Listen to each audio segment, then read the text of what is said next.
Good afternoon, ladies and gentlemen. It is Thursday, June the 15th, 2023. Another Technical Alpha podcast. Glad you could join us today. If it's your first time here on the stream, welcome. Although, when we start in the first minute and 30 seconds, nobody here is new. I just like saying it anyway. So if you're new on the RSS feeds, that's more likely. Welcome. Bless you. And I hope you enjoy the show. We got another banger lined up for you today. As always, we try to never disappoint. We just disappoint our significant others. It's in the contract. You're supposed to. But not you guys, because you pay us. So we have no choice. It's also in the contract. We have no choice. But before we get started, I mean, we were getting news coming in within like minutes before this podcast popped off. But before we get started, Mr. Black, the most important question of the week. How was your week? It was another week, man. It was just another week. Phenomenal. Phenomenal.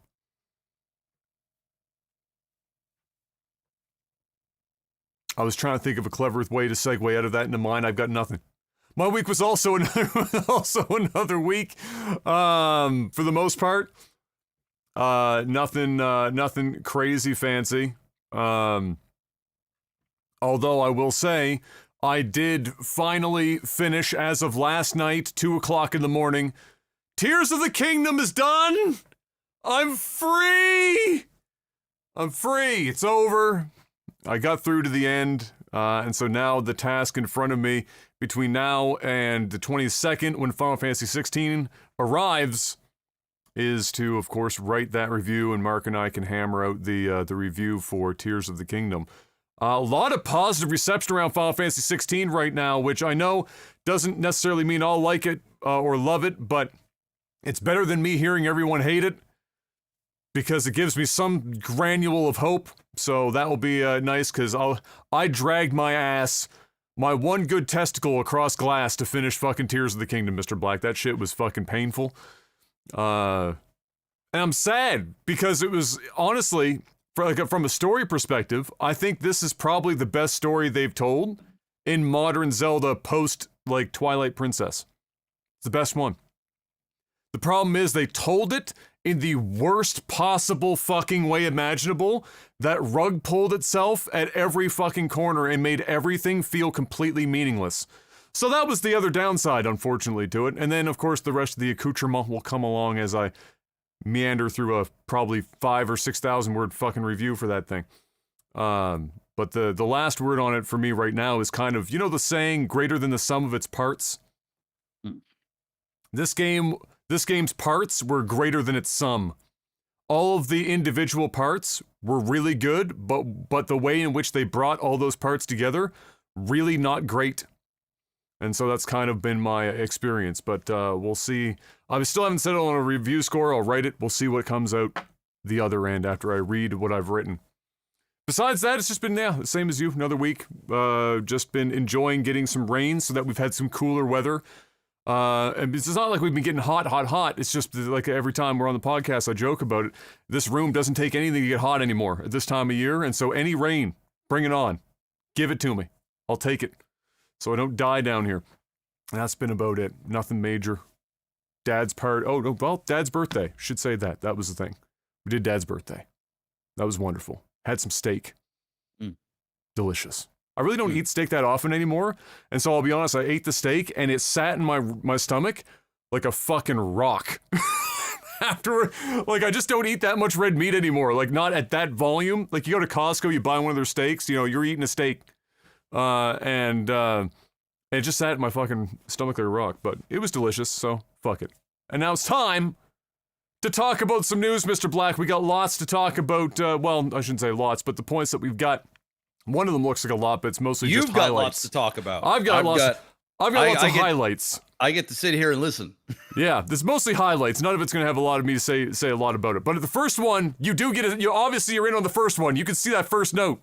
I can see it. This happened, you probably saw it on your feed just before, like literally when I said minutes, I mean within the last 5 minutes, I was just closing my laptop and I noticed somebody sent me a message and were like, hey, this should probably be on the podcast. I was like, oh, fuck me, what is it? And I opened it up and I said, son of a bitch! Twitch is at it again, we gotta talk about it. You know who else is at it again? Nickwich! That's the best, I have no idea if that's the name. But it's $10 US. Which means we're eating slightly better this week. I'm buying another steak. Actually, that's a lie, because the steak is like $95. Yeah. No, you're not buying another steak. No. You're getting 4 ounces. I'm buying ground beef, and I don't even know if it's beef. But I'm buying it. Sustenance. Twitch, moments before the podcast, announced the Partner Plus program, the Triple P.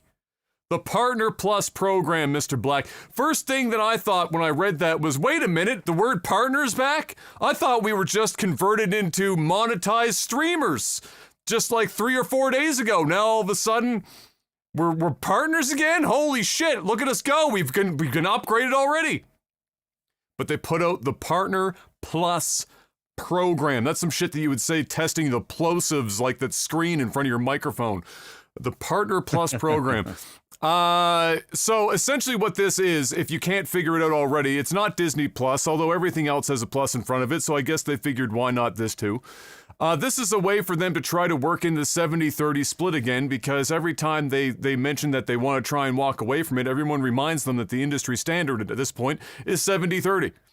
And that's exactly what happened last week when they announced all the shit that we talked about in length last week. If you haven't seen it and you're a little lost on what the monetized streamer agreement is, just go back and watch the podcast last week. We went over that in great detail. But yeah, this is a way for them to work that back in. Clearly they went, oh, wait a minute, fuck, well, okay, fine, we'll do it, fine. And so this is what they got.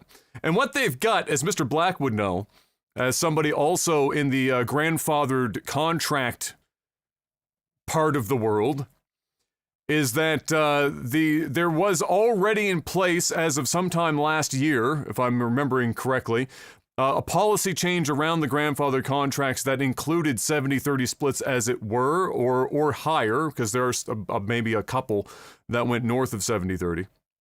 In which they said, okay, well, you get to keep that up to the first $100,000 in subscriber revenue, and then above 100K, it drops back to 50-50. And so that was a change that they made previously. Essentially, what they've done is take that and then just added a couple of things to it and threw that out the door in the last like 72 hours of deliberation as to whether or not they should try to even bother doing this kind of shit, because everything else reads exactly the same except for a couple of key points, and those key points are pretty key, Mr. Black. For example, clearly there is a line for you to, to attain here before you get to be called a partner again and not just a monetized streamer. And so in order for that to happen, you need to have 350 recurring subscribers or more for 3 months consecutively. 3 consecutive months. Once you've accomplished this goal, this task laid before you, if you choose to accept it, you get a full year. Even if you drop below the 350 recurring subs, you get a full year of it. Now, the important pieces of information that they sort of mentioned but didn't really in the main header, and then you had to go find it in more granular detail later on in subsequent movie films, is that the gifted subs and prime subs do not count towards the 350, because of course if you didn't know the terminology or you didn't understand how subs work on Twitch or how they delineate things, the fact that they just said 350 recurring subs wouldn't necessarily immediately register in your mind that that does not include gifted or prime subscriptions. And so the 70-30 split barrier is for good old-fashioned, as I call them in my stream, good old-fashioned, organic, not from concentrate, artisanal subscriptions. The ones that are coming through and literally giving you their money directly via some sort of credit card or other payment thing that is not being gifted to them or using Bezos bucks in the form of a Prime sub, the ratio of which these days has dropped substantially for a number of reasons Jeff and I have talked about many times in the past. And we'll probably cover a little bit more of in terms of like what the outcomes of this mean in this topic. Furthermore, primes are not included in the 70-30 split. So if you do manage to attain the 70-30 split, anyone that's subscribing to you with a Twitch Prime is perpetually 50-50. It does not matter whether you are in the 70-30 cut or not. It sticks to 50-50. Also, it doesn't count towards the $100,000 threshold. So the caveat there being is that while you're not going to get it above, or you're not going to get it to the 70-30 split, it also doesn't count towards your $100,000 in sub revenue before it triggers your 50-50 across the board. There's a bit of a flow chart that they've thrown out there to have all of this make more sense to people, where this is just like a lot of information kind of overload, and it's kind of confusing for partners to figure out what counts, what doesn't count, what goes towards what doesn't go towards the other thing, etc., etc. But that's the general breakdown of this whole deal as far as the information that they have presented to us within the last 20 minutes of this podcast having been started. So, Mr. Black, what are your thoughts on this move and what they've got laid out here in this this partner program plus? Some of this stuff I actually didn't know until you just kind of went through it, so I was just trying to process. Yeah. I think it's a small victory for streamers. Some streamers, I should specifically say. I did not know. I did not know that 350 recurring subs for 3 months did not include gifted subs. Yeah, so it doesn't. So the barrier for you to hit, I'm positive. Okay. So they actually. So in the release I have here in our notes, there's a separate thing that they posted somewhere else that I couldn't refine, that people were pulling pictures from on Twitter. And they have a little chart that says these, things like that to be more specific. And they did a Q&A and answer questions and shit like that. So generally speaking, it is only the recurring subs that count towards the 350 for the 3 months. Yeah. The 70-30 total rev, they call it as a total rev split, which is also a bit deceiving because it doesn't include primes. That includes gifted and prime subs. But really, it just means gifted subs because Prime's not included in this. So it's convoluted. So they're going to pay you the 70-30 for the gifted subs and the recurring subs, but in order to hit the barrier, the gifted subs and the primes don't count. Yeah, I see. Yeah. I don't know. What am I supposed to say about this? Well, you know what I mean. Like I don't like. I'm not. On one hand, it's better than nothing. Losing a finger is better than losing a hand. Is that where we're at right now? Well, I mean, yeah, because let's be real, man. Like we talked about last week with this change of everybody having to sign this new contract. Yes, yeah. All of the grandfathered partners are inevitably going to lose their 70-30 split. Yes, either by July or when their contract ends. Correct. Well, they didn't come out and say that though. That's the thing, right? When the new contract that comes out upon the ending of so upon your so whatever your date was on your grandfather contract. Yeah.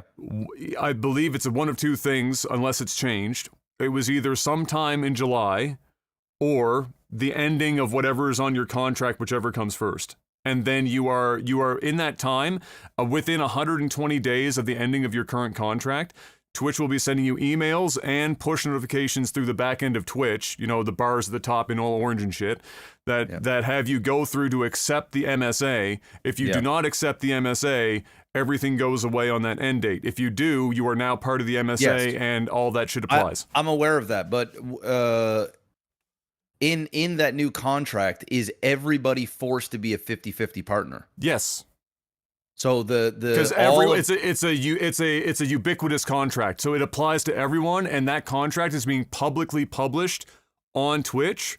Yeah. The splits and stuff. The only thing that, well, to your point, I know what you're getting at, but to your point, the only thing that we don't know yet is that it's 50-50, but any splits and all that other extra shit, the revenue stuff, is all part of your dashboard. So the contract by default is 50-50. Yes, and it's but made to be ubiquitous, but we don't know. They haven't come out to say publicly. Okay, well that was my thing. Like, because as of right now, they're getting everybody to sign a contract. My original contract isn't even a 70-30. That's the thing. Like, I have a regular Twitch contract, but I had been given a raise like back in 2013 or 14, whatever, 13 or whatever.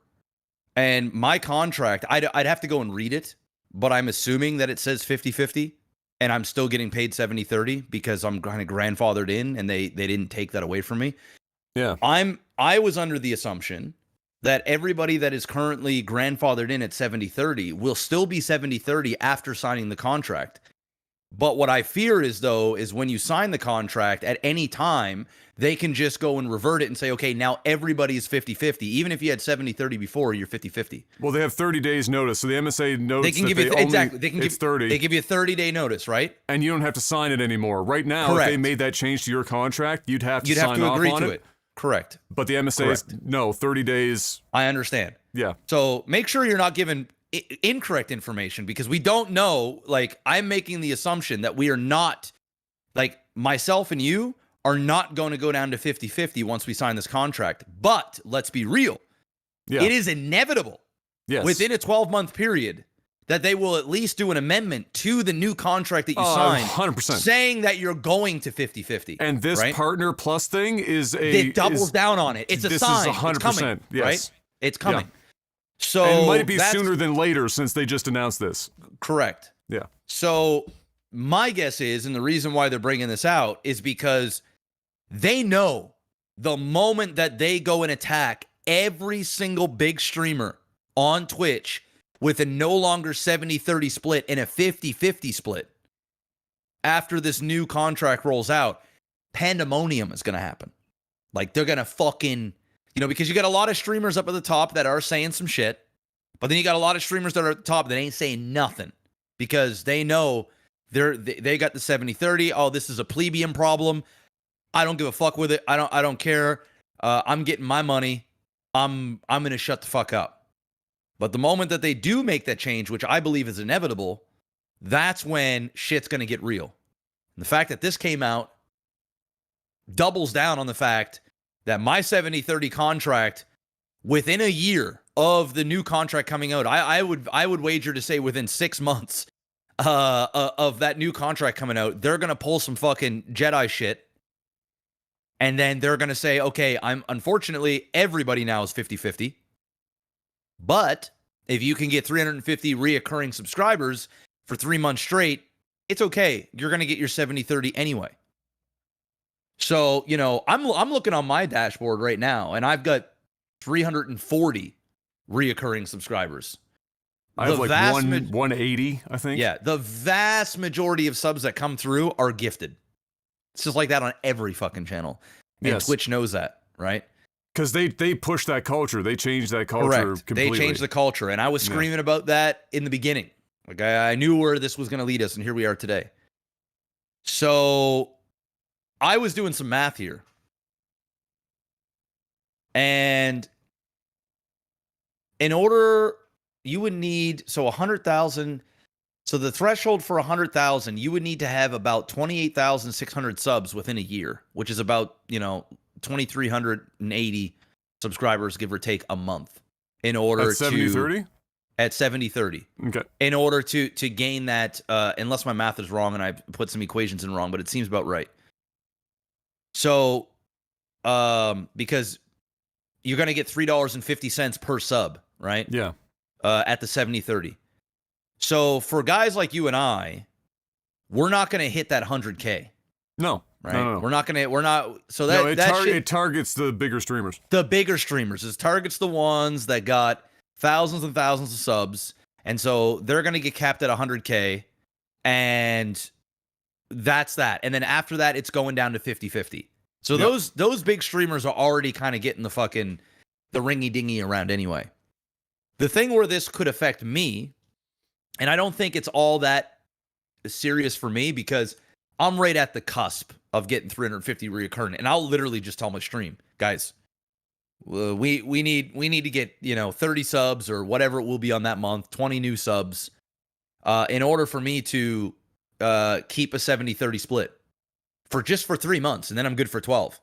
Yeah. So there's going to be tons of streamers that are going to do like a uncapped subathon or a subathon or some dumb shit, so that people, and they'll literally go on the back end and they'll say, okay, gifted subs don't count, guys. Not saying don't gift because I kind of still need those, but I also need a lot of new people to get us there. So for a streamer like me, I'm like right on the cusp. So I think I'm going to be fine. I'm not going to lose any money on the top end because I'm not getting 28,600 subs a year. I'm like half of that, So I might make like 60K a year in subs. Maybe. Unless I'm doing some whatever. But the smaller streamers, right? Guys like yourself, no disrespect, I fell below this threshold in 2018. I stopped having 350 recurring. There you go. So, the streamers, even mid streamers, like I consider myself like a mid streamer at this point because I'm just not grinding like I used to. So I know it is what it is. So there are going to be some mid streamers that are going to be affected by this for sure. But I think if they sell out enough, they'll reach that, even if it's just for a 3-month block.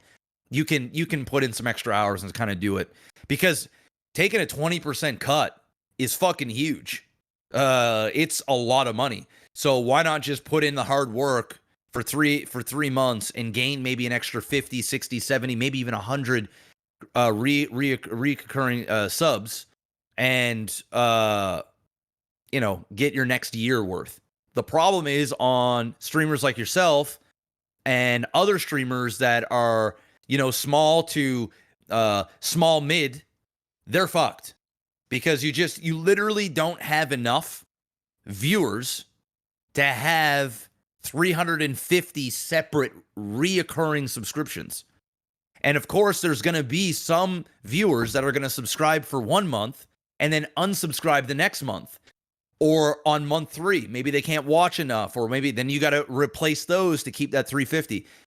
And the ones that are already at 70-30 inevitably are going to go down to 50-50 and may stay there if they cannot get that reoccurring. Unless you have some Twitch viewers that are legendary and they make like 10 accounts each and they all subscribe on those different accounts instead of gifting subs. 10 novelty accounts. Which I'm sure Twitch, if enough people do that, Twitch will come in and say you can no longer you can't do that. You have to gift subs. Because remember, it's going to cost Twitch an extra 20% on everything that you made, so it would be in their best interest to cuck you out from doing that shit. So you just got to assume the worst. So now that I've done that long-winded thing there so that people can understand sort of the dilemma that is going on, I don't think that this here is inherently bad, knowing where we're going. I also where we're going is bad. Where we're at now isn't as bad. Is that where? Correct. Okay. Correct. And you know what this feels like? This feels like Twitch going, "Uh-oh, we really upset a lot of people. We kind of really shit the bed there," because there was none of this talk just a few days last week when all of this shit was going down. This is typical right? Twitch shit. Do something horrible and then be like, "Oh fuck," and then walk it back to a degree. That's it. So we walked it back, and now they're gonna try and act like we're listening and we're giving back. And the thing is you're not really giving back. You're still taking, but you're just taking a little bit nicer. And you're giving a lifeline to certain, like a small subsection of streamers. It's literally a band, like, of all of their partners, which is like a very unbelievably tiny fraction of the streamers on the platform.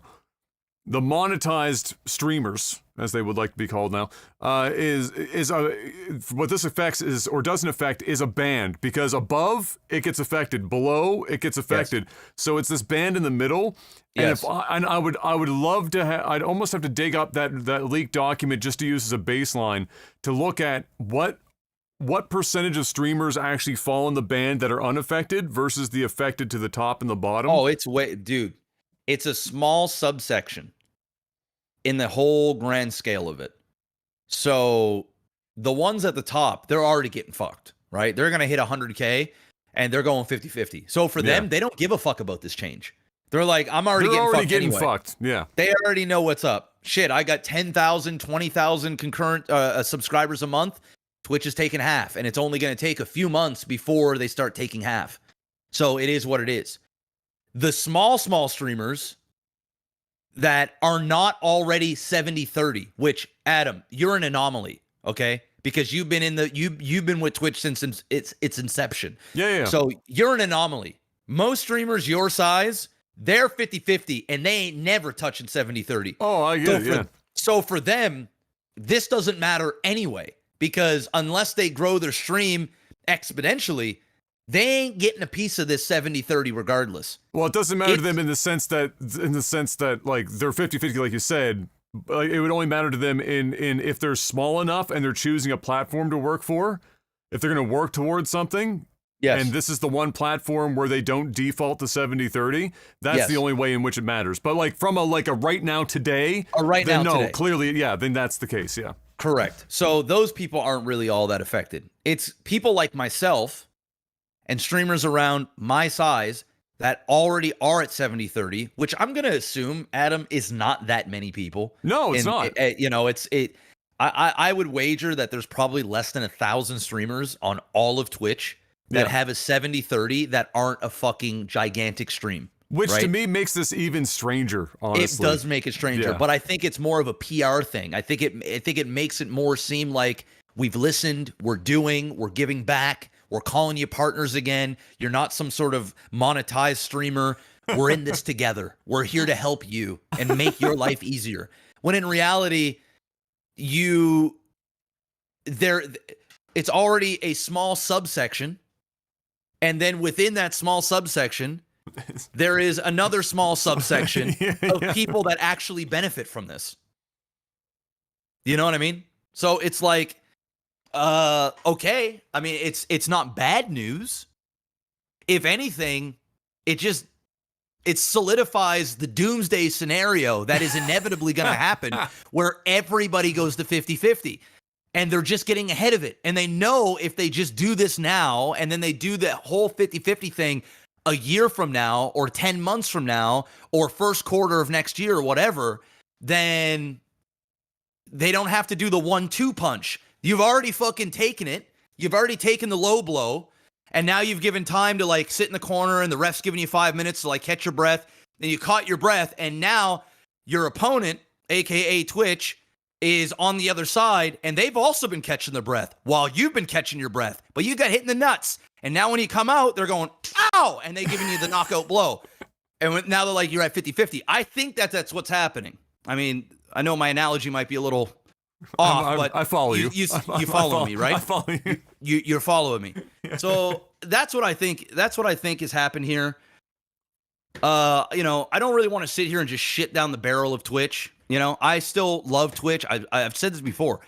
I'm still part of Twitch. I ain't going anywhere at this point. I had a chance to go to Facebook. I didn't take the bag. I didn't go. The bag just wasn't big enough for me to go, or I would have. But the thing is I've accepted my fate at this point. And, I fortunately am at the tail end of my career. So it doesn't matter if I've got 2 years left or 4 years left. I'll tell you right now, I ain't got another 12 years in me to be a full-time streamer on Twitch, all right? Not only do I not have the mental capacity for it, but I also just feel like dinosaurs like myself are a dying breed on Twitch, and it's just ushered in a new a new type of streamer, and I just have too many responsibilities in my life, and I'm just not willing to make the sacrifices needed to be successful or to continue a decade more of success, in Twitch culture. So for me, I've accepted this. For the streamers that are hopping on board, getting in and on today, or maybe they're a year in, or maybe they're 2 years in, and they finally had some stability in their career, and maybe they're just getting by just a little bit more than what it is to live, and you're just making enough. Those are the ones that are going to get fucking hit hard. Because if you're a streamer, and trust me, guys, when you're a gamer, I know this from experience. When you're a gamer and you're playing video games for a living, and you are working at the post office or at Walmart, or maybe you were an electrical engineer, maybe you had a regular blue collar job or whatever, and you were making 35, 40, 50K a year, and you've been playing video games, and you managed to build up a community, and now you're making comparable money to what you were before, or even less, but you're way happier. If you're making 50K before, but now you're making 38, but you get to do what you want on your own time. You don't have to deal with your coworkers, and you don't have to drive to work and pay gas and do all these things. A lot of these gamers, they end up quitting their jobs and doing these things too early, and they get excited, and they think that it's always going to be the same. If anything, it's only going to get better. Those are the ones that are going to feel the fucking pressure real bad when their paychecks get dropped by 20%, and the stuff is changing all the time. And that's where streaming services like Kick come into place, and they have to really weigh the pros and cons of continuing to their career on Twitch, or if they want to go over to Kick, pray to God that, Kick continues to do the things and pay the way they are, which I don't know if you heard about this, but Kick's got like an hourly rate program coming where they're going to be paying streamers per hour based on your demographic, your hours put in, and then there was another. That will be a very interesting thing to see the length of time that runs, and then how they really managed to figure that out. And they were saying it's like $16 an hour that you could be making as a streamer, and even more if you have bigger numbers, et cetera, et cetera. I mean, when you're offering a minimal wage, or you're offering an hourly wage to stream, and you're getting a 95% split, which they said they will never get rid of, it becomes a very appealing thing, especially when you can stream to YouTube and Kick simultaneously. And if you just want to throw in Facebook, you can do the Restream app, run on Facebook, YouTube, and Kick at the same time, while getting paid on all three platforms. Or you can just stay on Twitch and get a 50-50. You really have to start asking yourself, even if it pisses you off and you're like, fucking hell, I don't want to do this. I just want to be on Twitch, man. Fuck. It's over. You almost have to concede. If you want to be relevant and make a living, you just have to do it, even if you don't want. You got to kind of drag your fucking feet through the snow and be like, oh, man, fuck, I got to deal with Kick and all the crazy shit that's going on, but fuck, they're paying. If I want to continue to do this, and yeah, YouTube's, UI is dog shit, and I don't really feel like, it's so ugly, but hey, it is what it is. And Facebook, don't even get me started on fucking Facebook. But hey, all three combined, I'm making more money than I am on Twitch. And unless you're in very specific categories on Twitch, I argue that is there really a benefit to being on Twitch at this stage? At this stage, it would be very difficult to make the case. Like, extraordinarily, especially if you're new. Like, yes. If you're choosing today, like, I want to become a hobbyist streamer, but even as a hobbyist streamer, I'm not making this content, I'm making it for myself. I enjoy doing it, but I still want to be, able to have people enjoy it. And so where do I go to reach the most people? And maybe if I'm lucky with some of the time I'm putting in, make a couple of bucks on the side. if I'm thinking about where do I start my stream right now, Twitch, arguably, is pretty much the absolute bottom of the rung. Like there's no like well, Facebook, I mean, it's better maybe. than Facebook. It's better than Facebook. So it's okay? Facebook, it's Facebook. which is like a non-starter. It's like Facebook, Twitch, and I actually think Kick, honest to God, and I'm not saying this because I'm a Kick fanboy. I actually think Kick is probably the best right now because it is growing by tens of thousands every single day. It is growing. And as more and more streamers leave Twitch, more and more viewers are going to be forced to go on Kick, and you're going to get that splash over, or you have a better chance of getting that splash over. So, you know, for guys like myself, I'm better off on Twitch as of right now. I just am. And I have been streaming on Kick. I usually do like a Kick stream 2-3 times a week for a couple hours just to acclimate some of my viewers, to get up some of the follows. They actually send out a notification when you go live to all of your followers, which is nice.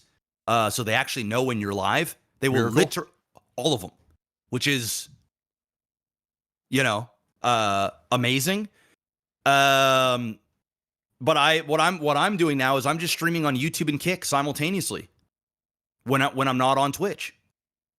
And yeah, it's a far less viewership, you know.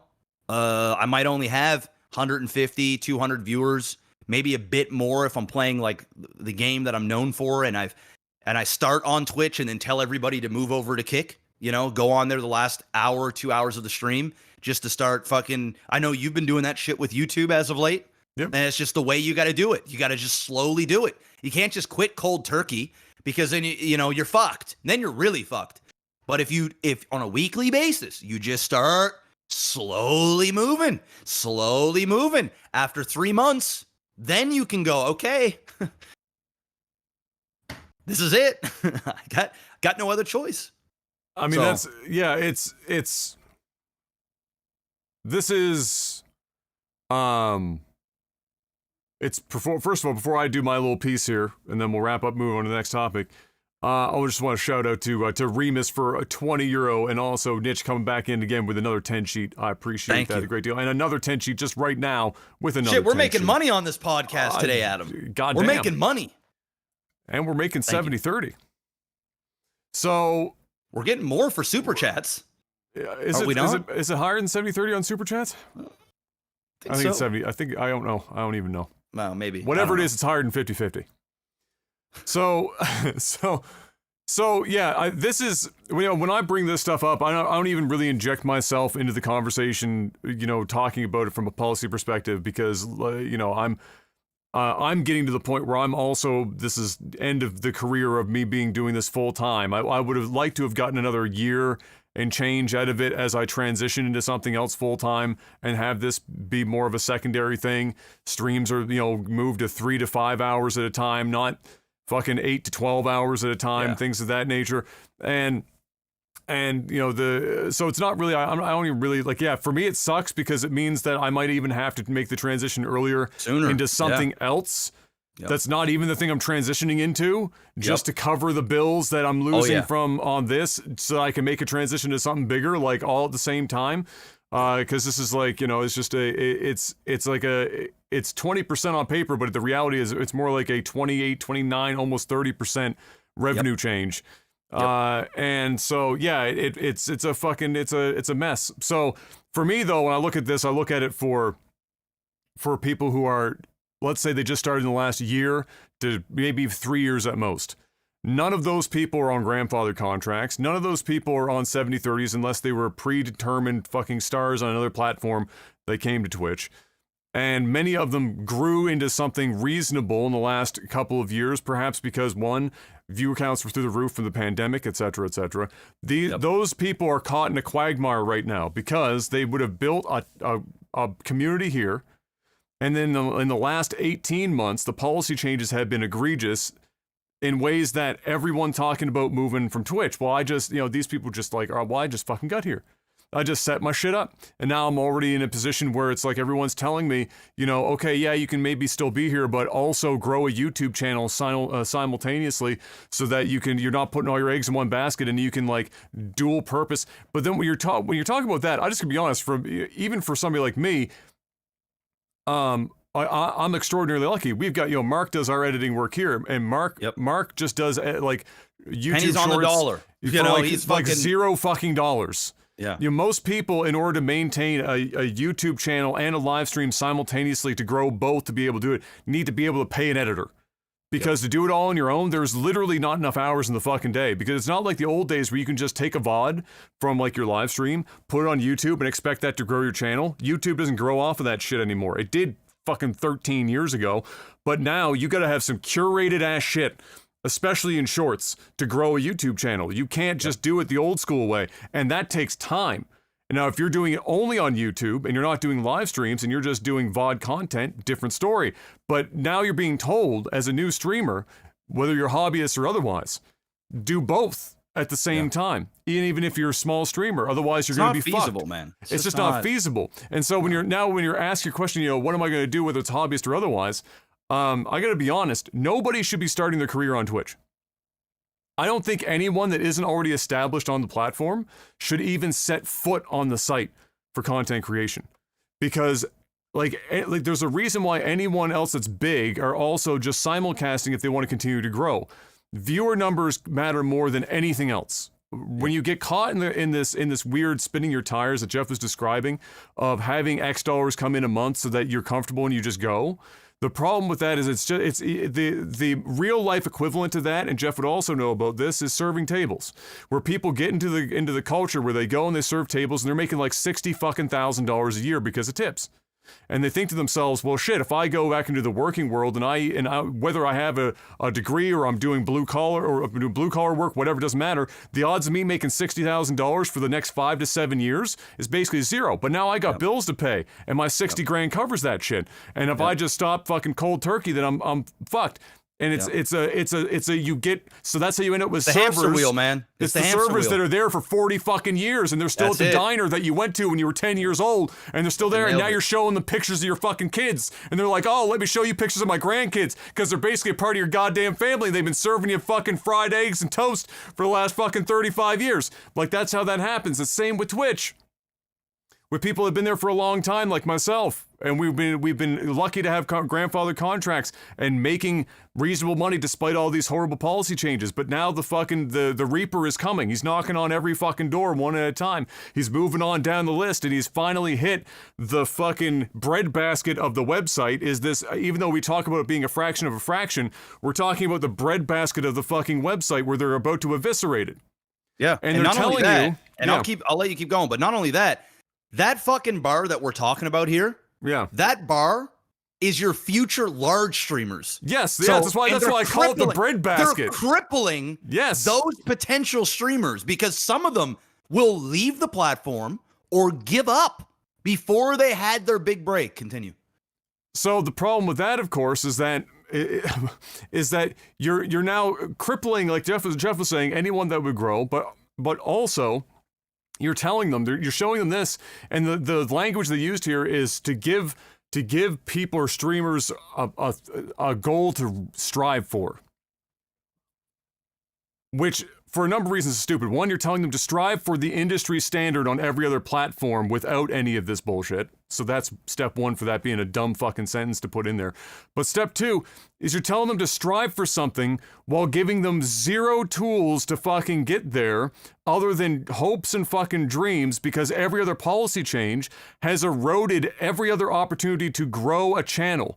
So all of the times we've talked about the pre-roll ads and what you have to do in order to disable pre-load ads and everything in between, everything is designed to crush this band of streamers so that there's no growth. I talked about it last stream, the stream before, where I average months sometimes where I get 0 new followers, even if I have 100 people watching concurrently for 14 straight fucking hours. Think about how fucking stupid that is. That's fucking insanity. And it's insanity. It's crazy. And that's with raids, because the raid people get ads.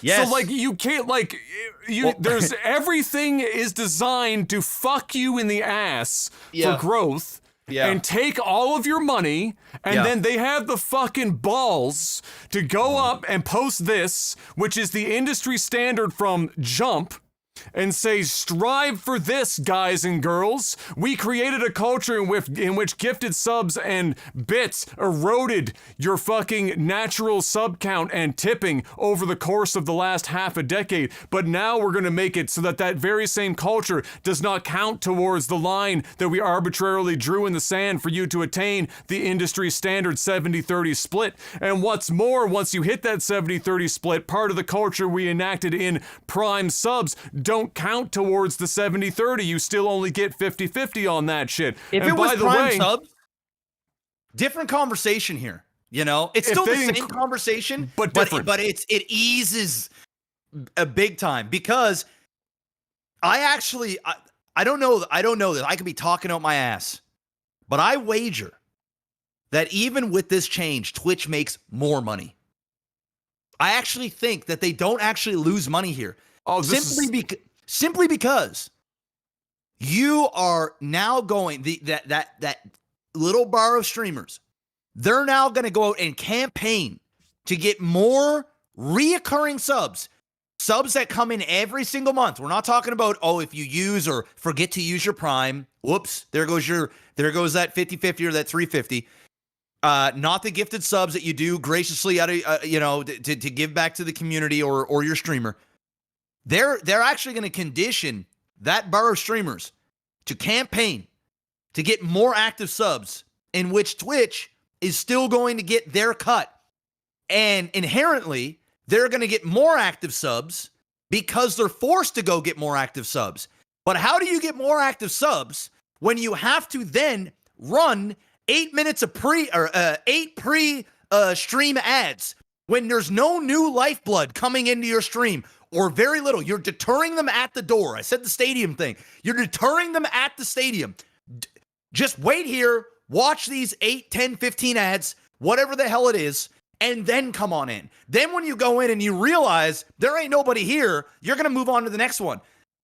You're absolutely right. It becomes harder and harder and harder to even achieve the goal that they're setting, that all the other platforms have at the start, where you don't have to do anything. You don't have all those pre-roll ads.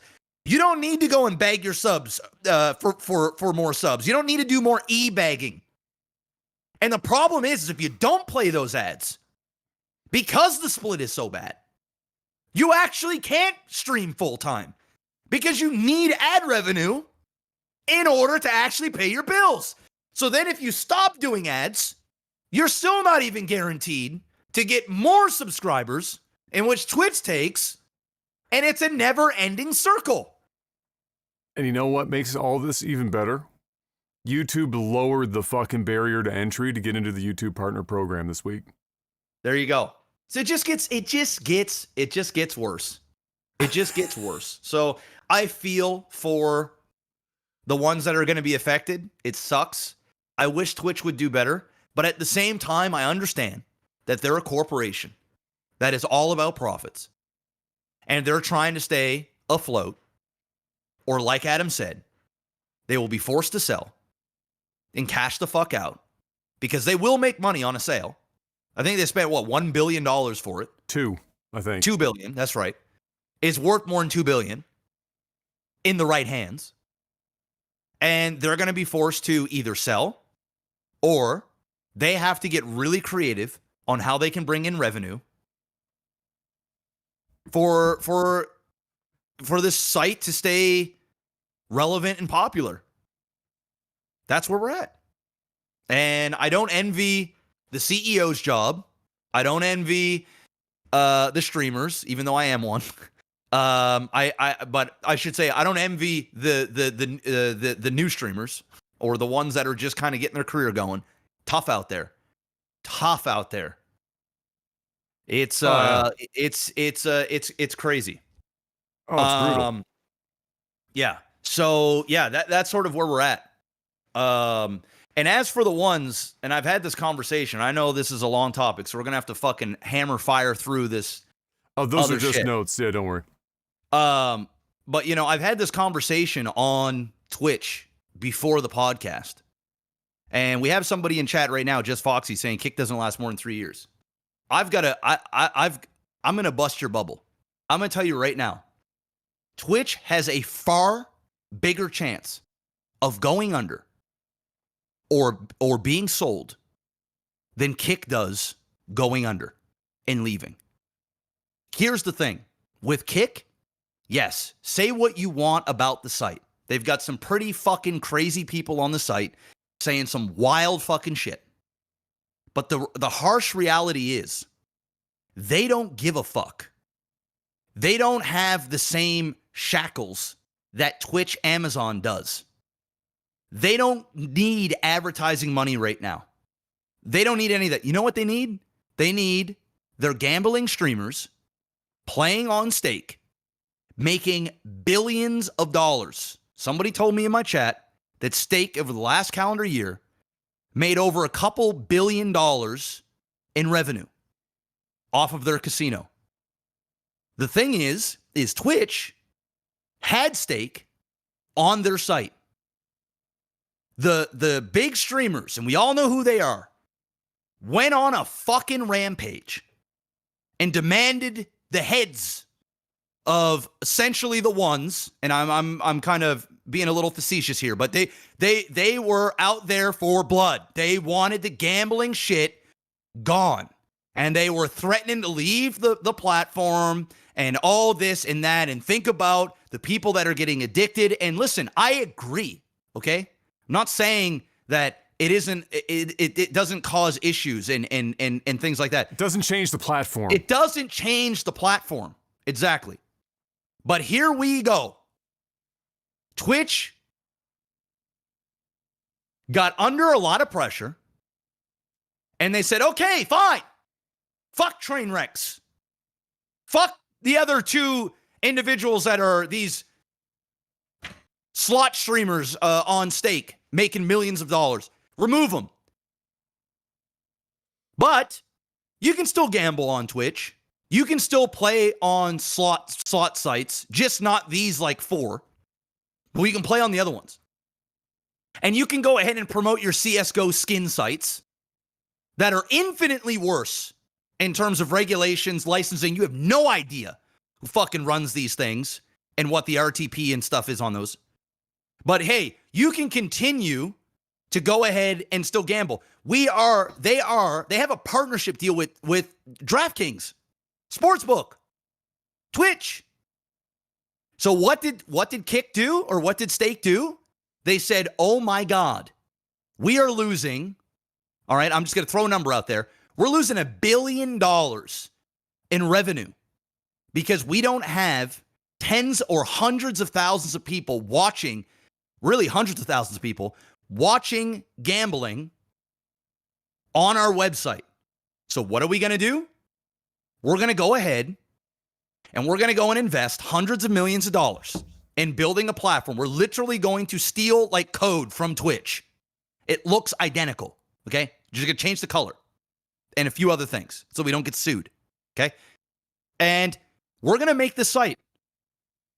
And the thing is, fanboys out there, Kick can afford to lose hundreds of millions of dollars a year because now they've got a platform where those same streamers that got the axe from Twitch, or I shouldn't say they got kicked, but they're no longer allowed to do what they are known to do, they are going to go over there to Kick and do what they were doing on Twitch.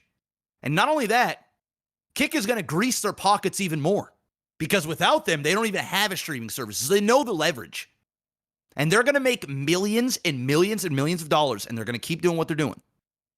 And if that means that Kick can generate an extra $1 billion in revenue a year in profit, and it's going to cost them $200 or $300 million a year to run the website, do the math.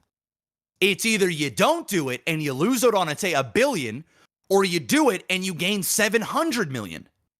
Now, what Kick can do and what they're going to do is they can offer all of the shit that Twitch cannot offer, because Twitch has Amazon, and Amazon has Twitch by the balls going, we need profit. We spent $2 billion. Bezos needs another $500 million yacht. This is what we need. I'm starting to sound like Adam here. This is it. I mean, this is the corporate structure. And there ain't nobody at Kick that's going to come down on Kick because they own the site and say that you can't play on this, which means Kick can continue to keep growing, appease all of the streamers that are upset with Twitch, and offer all of the things that Twitch should be offering to keep their stuff relevant, to keep that fucking train printing.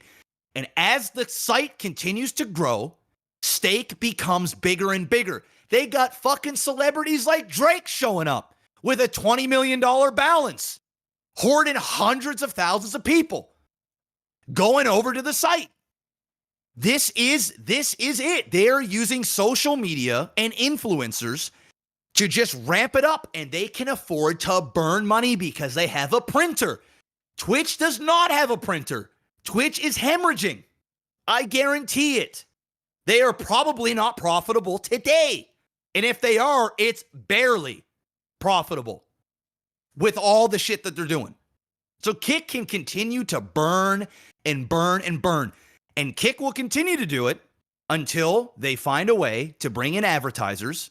They're going to calm down some of their far right-wing people that are going nuts.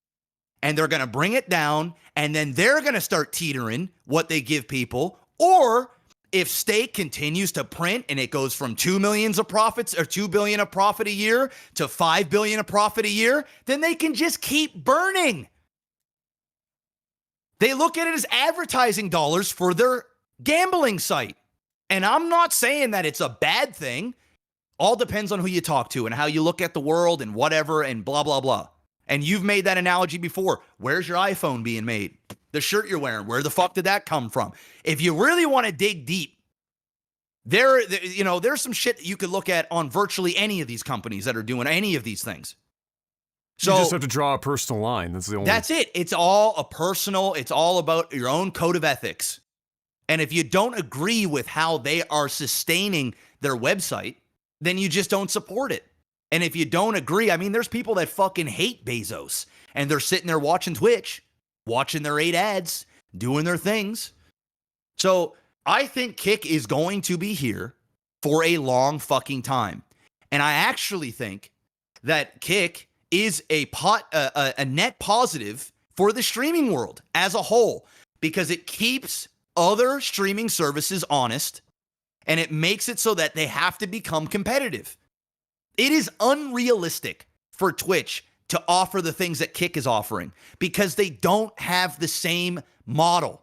Their business plan is completely different. Their revenue comes from completely different things. So, at the end of the day, I agree with Adam. If you are a new streamer, and I hate to say this because I fucking wrote the book. That might need some updates at this point, honestly. I think so. It might be, I mean, the philosophies in there haven't changed. No, that hasn't changed. But the information, there is so much more to add. I agree. I think if you're a new streamer, I think you multicast on Kick and YouTube and Facebook if you want to get dicey. And you don't stream on Twitch because where. And even if you're choosing one, then this is just my opinion. If you're choosing one, you go to YouTube. Because YouTube is the home of VODs, period. You're going to put all of your VODs on YouTube regardless. Yeah. So if you're only going to do one platform, as a hobbyist, the eggs in one basket means absolutely fucking dick. And if you're going to put all your eggs in one basket, the one platform that you're going to have the minimum risk on is YouTube. So you just go to YouTube. Yeah. If you plan on trying to get fucking fancy and saucy and get big, and you want to reach the multicast, still YouTube. You're just multicasting to other places. Yeah. But if you're on one platform only, I sure as shit am not going to Twitch. There is no, and that's what I'm trying to get at here, is that there is no like scenario that you write up for a new streamer. GTA RP, that's it. Like guess, very high collaborative stuff where all the audience is, and you can leech off viewers. Yeah. And you're forcefully collaborating, interacting. Your viewers will do the networking for you. Oh, who's this character? Oh, it's over here on this stream. That's really one of the only categories on Twitch where it makes fucking sense. Everything else, there's MasterCard. You know, I just thought the title of my second book, The Grind, how to start, grow, maintain, and earn 70-30 with your Twitch stream. That's really what this should be. That could be the grind 2.0. part 2. Yeah. So anyway, I digress. I mean, it's an interesting topic. Yeah. I love this. It is what it is. It is what it is. I think this, to end it. Yeah. It's not. This isn't like doomsday announcement they made. No. But it's also not like, oh, Twitch has finally done something amazing again. It isn't that either. And I think and now that you've mentioned it, because when I first heard it, I was like, whoa, okay, this is great news. But now that you've broke down recurrent subscribers, the Twitch Primes don't count, the gifted don't count. Now it's like, okay, all right, we're all losing 70-30 at some point. Yeah. That's what this is that it's not bad, but what it is it's the messenger for the bad. Yep. It tells you that the question mark, I think the most positive thing about this is nothing about it itself. The most positive thing about this is that if you were out there and you were thinking, because it was vague as to, okay, are we going to lose our 70-30? What is 50-50 looking like? Will we ever be able to attain 70-30 again, et cetera, et cetera? All of that, like all of the what ifs that might have been keeping you to Twitch only, holding on to wait to see what's going to happen, uncertainty, feeling kind of uncomfortable because of all the uncertainty. Great news. They ripped the Band-Aid off. This is telling you everything you need to know. Oh, yeah. That 70-30 is going bye-bye unless you're hitting these metrics. And even then, I would be shocked if this lasts very long without getting modified. Because how many policies on revenue has Twitch kept in the last 5 years that hasn't been modified dramatically on a whim, and now they're enforcing you to be on an MSA in which if they'd want to do more of that, it's a 30-day notice. You have 30-day notice. You have no basis of comfort. You have no security on this platform, on Twitch. Zero security. Even unless if you're a at top the 70-30. Yeah, unless you're a top dog. That's it. That's the only if you're security one of that you 17 people. Yeah. You're fucked. Yeah. So if you're like me and Jeff, and you're still trying to keep this going, even as like a secondary income, let alone a primary income, you got to start. Dude, I'm feeling it. I already feel it. Chess maneuvers. Yeah, I already feel it. Making the magic happen. This is the thunder before the lightning, man. This is absolutely. So we have more to talk about than just that. Most of this is relatively quick touch-up news. And highlights. So there's a minor acquisition update. Acquisition, of course, of Activision Blizzard, Mr. Black. The FTC this week requested a preliminary injunction of this whole deal, which means now a judge has put on hold the buyout until a decision is made. If they hear the FTC, it opens things up for a court hearing of FTC's case. If not, then I believe all this does, so it's kind of like a gamble. All I believe is that this does, it would expedite Microsoft's acquisition at that point. Because if this gets shut down, or if the court just doesn't want to hear, which would be shocking, I think they're probably going to hear it anyway. But if that were to be the case, then it would probably expedite things a bit. Either way, this just drags it out a little longer, and so we'll wait for the next update on that when it rolls through. And now we get to talk about some highlights. It was the Game Fest was this week. Lots of stuff came out, but we already had the PlayStation event a couple weeks ago. They preempted everything. They weren't at Game Fest, so what I'm going to do is I'm going to highlight the Xbox event stuff. Nintendo really didn't have a presence either. and most of the third-party stuff, if it's beyond the scope of the Xbox event, you can go and check it out yourself. So the Xbox event, people, I thought it was a B- because my expectations for what I thought Xbox would need to deliver in order to change the cultural, like on social media, that social media wins, in which everyone's down on Xbox. I thought it was going to need to be better than this. As it turns out, people were fucking happy with this show. So I gave it a B- personally. Not to think that it was bad, just in the expectations of what I thought they needed. So if I took those expectations out, this was a good show.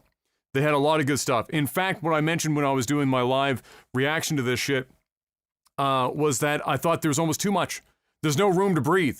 It was trailer into trailer into trailer into trailer into trailer. And at some points, there was like, you couldn't tell when one trailer was ending and the next trailer was fucking beginning. It was just like a machine gun rattling through. And so you had no room to just stop and even process what you watched, to the point where at the end of the show, I'd forgotten fucking 75% of the shit I just saw. I didn't know what I'd actually even seen, except for like what happened at the end, which of course was Starfield. We'll talk about that. But the highlights of the show, they led with Fable. They jumped right in with Fable. That's the one being done by Turn 10 Studios, Playground Games, not Turn 10. Playground Games, they're the ones that did Forza Horizon and continue to do Forza Horizon. And people were like, well, there was no gameplay. And then they came out, the devs came out and said, actually, in the beginning there, they showed the replay cut. That's what the game looks like. And I looked at it and I said, okay, well, the UI is off the screen, but knowing how good they make Forza Horizon look, and knowing that they're building this in Unreal Engine 5, and that it's a relatively, linear looking kind of a world situation in this, yeah, I believe it. They can do that. They can pull that off. If you've seen any demo of Unreal Engine 5, that's crazy. It's going to look good. It's going to look good. So they did that. It looked good. The humor was there. It was a more mature version of Fable humor. The dry wit that they had, the more British style humor. But it looked pretty good. But there were still probably another fucking, oh god, year or two from that actually being in our hands, I would imagine. Lots of great indie stuff throughout the whole show. Lots of good, as we would describe it here, side dishes, Mr. Black.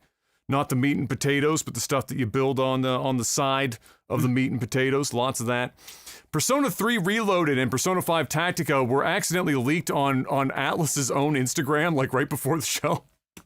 So that kind of pulled the rug out of that one, but and it's not an Xbox exclusive, but this was going to be the first time everyone saw it, so that kind of probably sucked for Microsoft a little bit. Nevertheless, we get to see that. That's going to do gangbusters. Persona 5 sold a bajillion copies. Everyone wants remasters and remakes of Persona 4 and 3, and now you're getting 3. It's called Persona 3 Reloaded. The only interesting note that people were a little bit down on is that it doesn't include like the FES content from the kind of director's cutty version back on the PS2. But nevertheless, it looks good. Major updates. Menus look like Persona 5, all that shit. Lots of people got excited for that. We also saw Atlus's new intellectual property called Metaphor, which looks as batshit insane as all the other Atlus games. So if you want to like take some mushrooms and play some video games and never wake up in the morning, that's the one.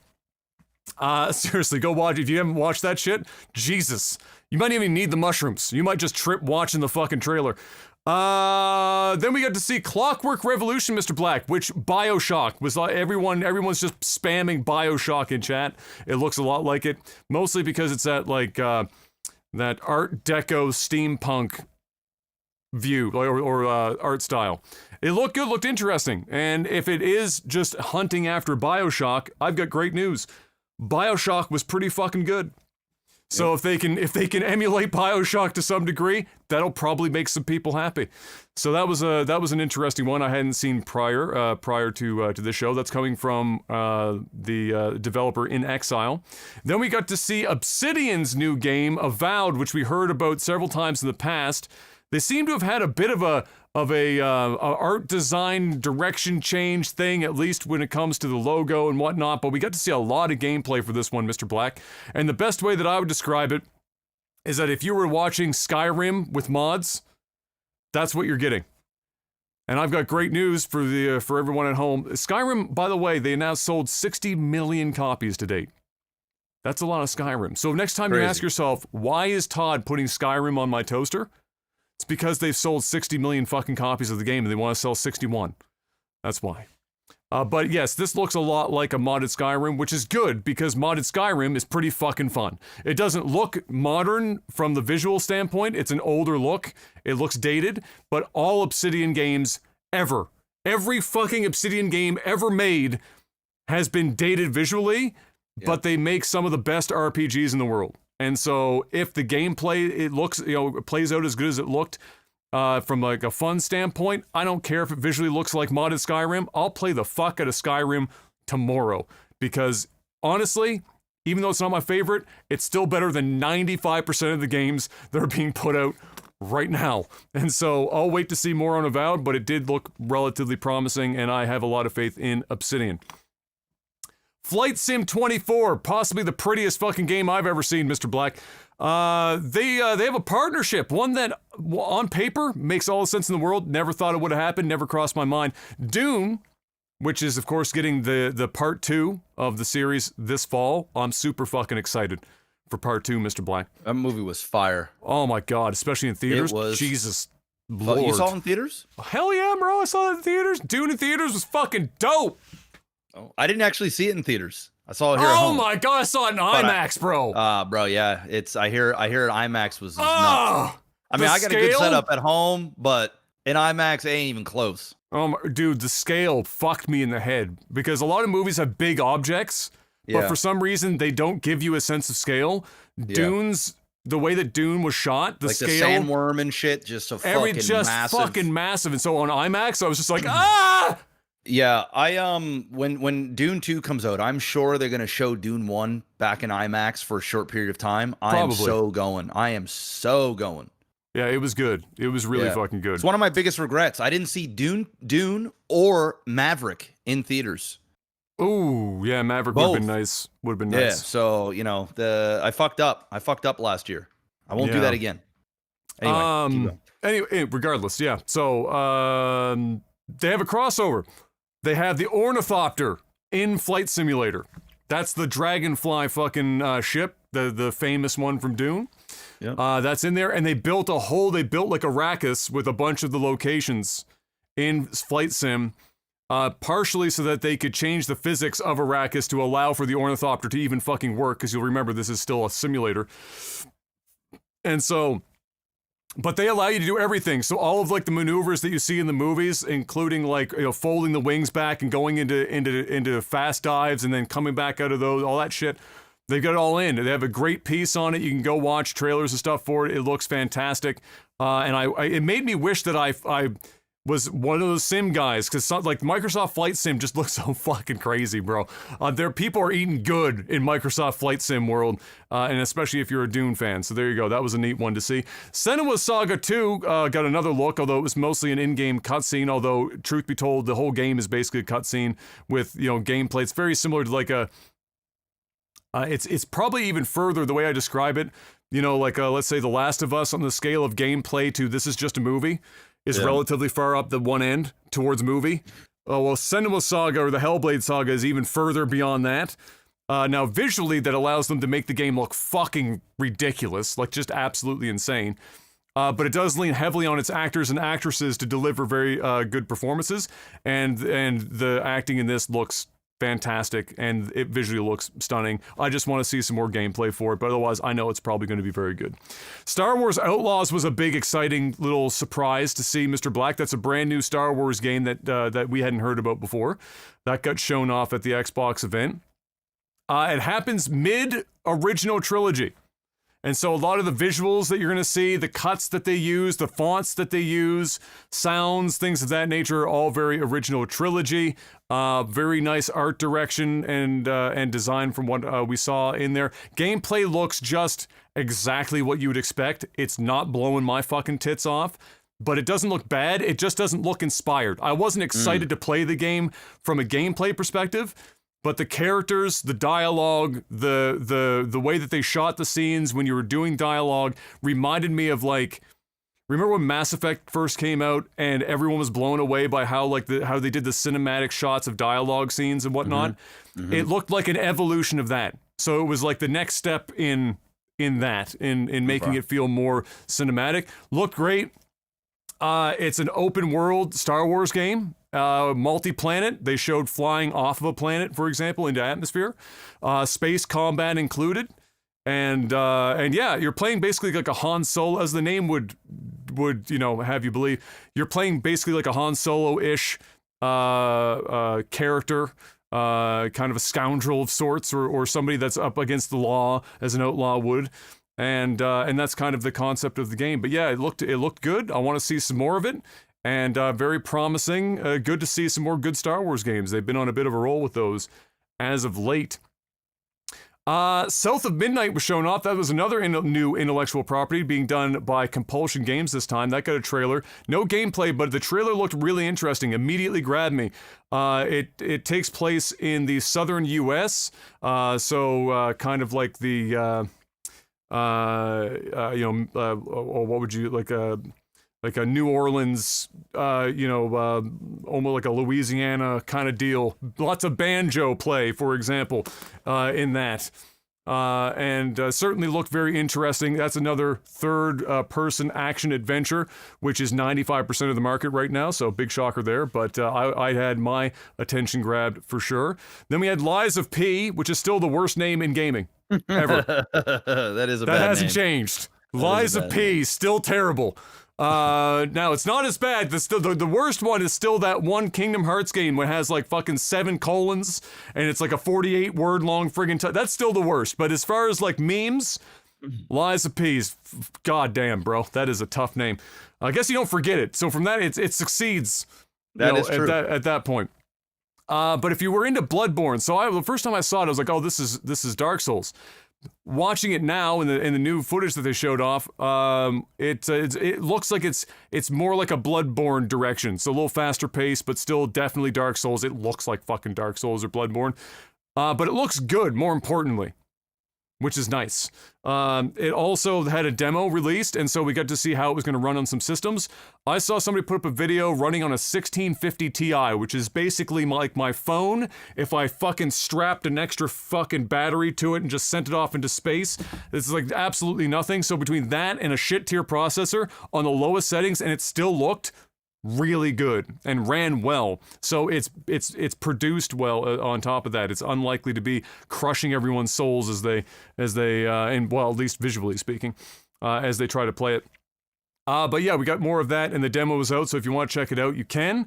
Then we got the announcement of a 1 terabyte Series S Black version, new Xbox Series S variant on the market. I would be shocked if they keep the original SKU. They might just phase that out and replace it with this. It does get, it's still a good price. I think it was $349 or something like that US, which is still a good price for what you're getting, especially with 1 terabyte storage where you didn't have it before.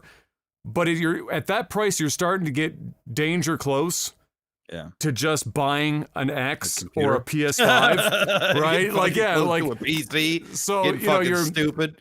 Like especially like a $349, you're like $50 to $100 away from an X. And so it's almost like why would just 2 more weeks of saving and just buy the X kind of a situation. Does it come with one controller? And maybe or does it come with 2 controllers? I think it's one. So and it's 1 terabyte. It's still, from a value proposition, it's still really good. And in fairness to Microsoft, they've sold a shitload of the Series S, just buckets of that thing. So I suspect this might also do well, but it's getting kind of close to the point where you're thinking, oh, well, maybe they're just pushing people into the X. And I think that might be part of it, because How much is the X? The X, I think, is probably like fucking $499 or something like that. Yeah. So you're like $150 off. Yeah, that might be part of it. That might be like, hey, we got a blacked out 1 terabyte for those that want to get in on an entry level. It's the price is appealing. And then also for the ones that were considering getting the X, it's like, dude, it's $150 more. Let's just go big. Because I think part of this has to be to get as many people in the X as possible so that eventually they can phase out the S, because it is starting to hold back development of some games a bit in terms of like what they can push for first-party titles and what they can expect third-party developers to be able to do for the S. Because you know, if you're putting a game on the X, obviously Microsoft is going to say, okay, well, it also has to play on the S. And then that becomes a problem. So at some point, you have to imagine as we get into the later stages of this console cycle, it's going to get harder and harder for them to hold on to the S. So maybe that's part of the strategy, but who knows? But for now, it looks great in black. It's 1 terabyte, which is fantastic. If it is $100 to $150 difference in price, I don't know off the top of my head, but I think that's about what it is. Then you're talking about the difference of like 2 games. Yeah. Or like, so console 2 games or console controller game, you know, things like that. So that's still reasonable in terms of like a lot of families in that bracket. But we'll see how it ends up selling, because we'll get numbers for that in the months to come. And lastly, Mr. Black, it's time to talk a little bit about Starfield. I know you saw even Starfield and watched a little bit about what that. I watched the whole fucking thing. God damn, you watched the whole thing. I watched the whole thing, bro. So what were your thoughts on Starfield, Mr. Black? How are you feeling after seeing old Todd? Todd didn't even have his fucking goddamn bomber jacket on. My bingo card was ruined because that asshole actually wore a button-up shirt today. So how are you feeling? How are you feeling? I mean, my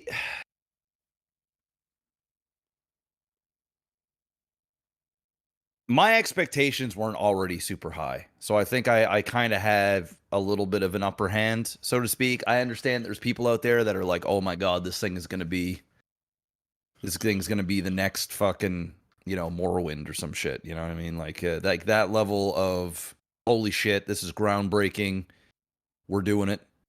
And, you know, there is a chance that might actually be the case. I mean, there is a small chance. They certainly made all of the promises that if they kept them, it would be that, right? Yeah. Like if they can hit on all the shit they showed at this event. Yeah, but you and I both know the odds are not great.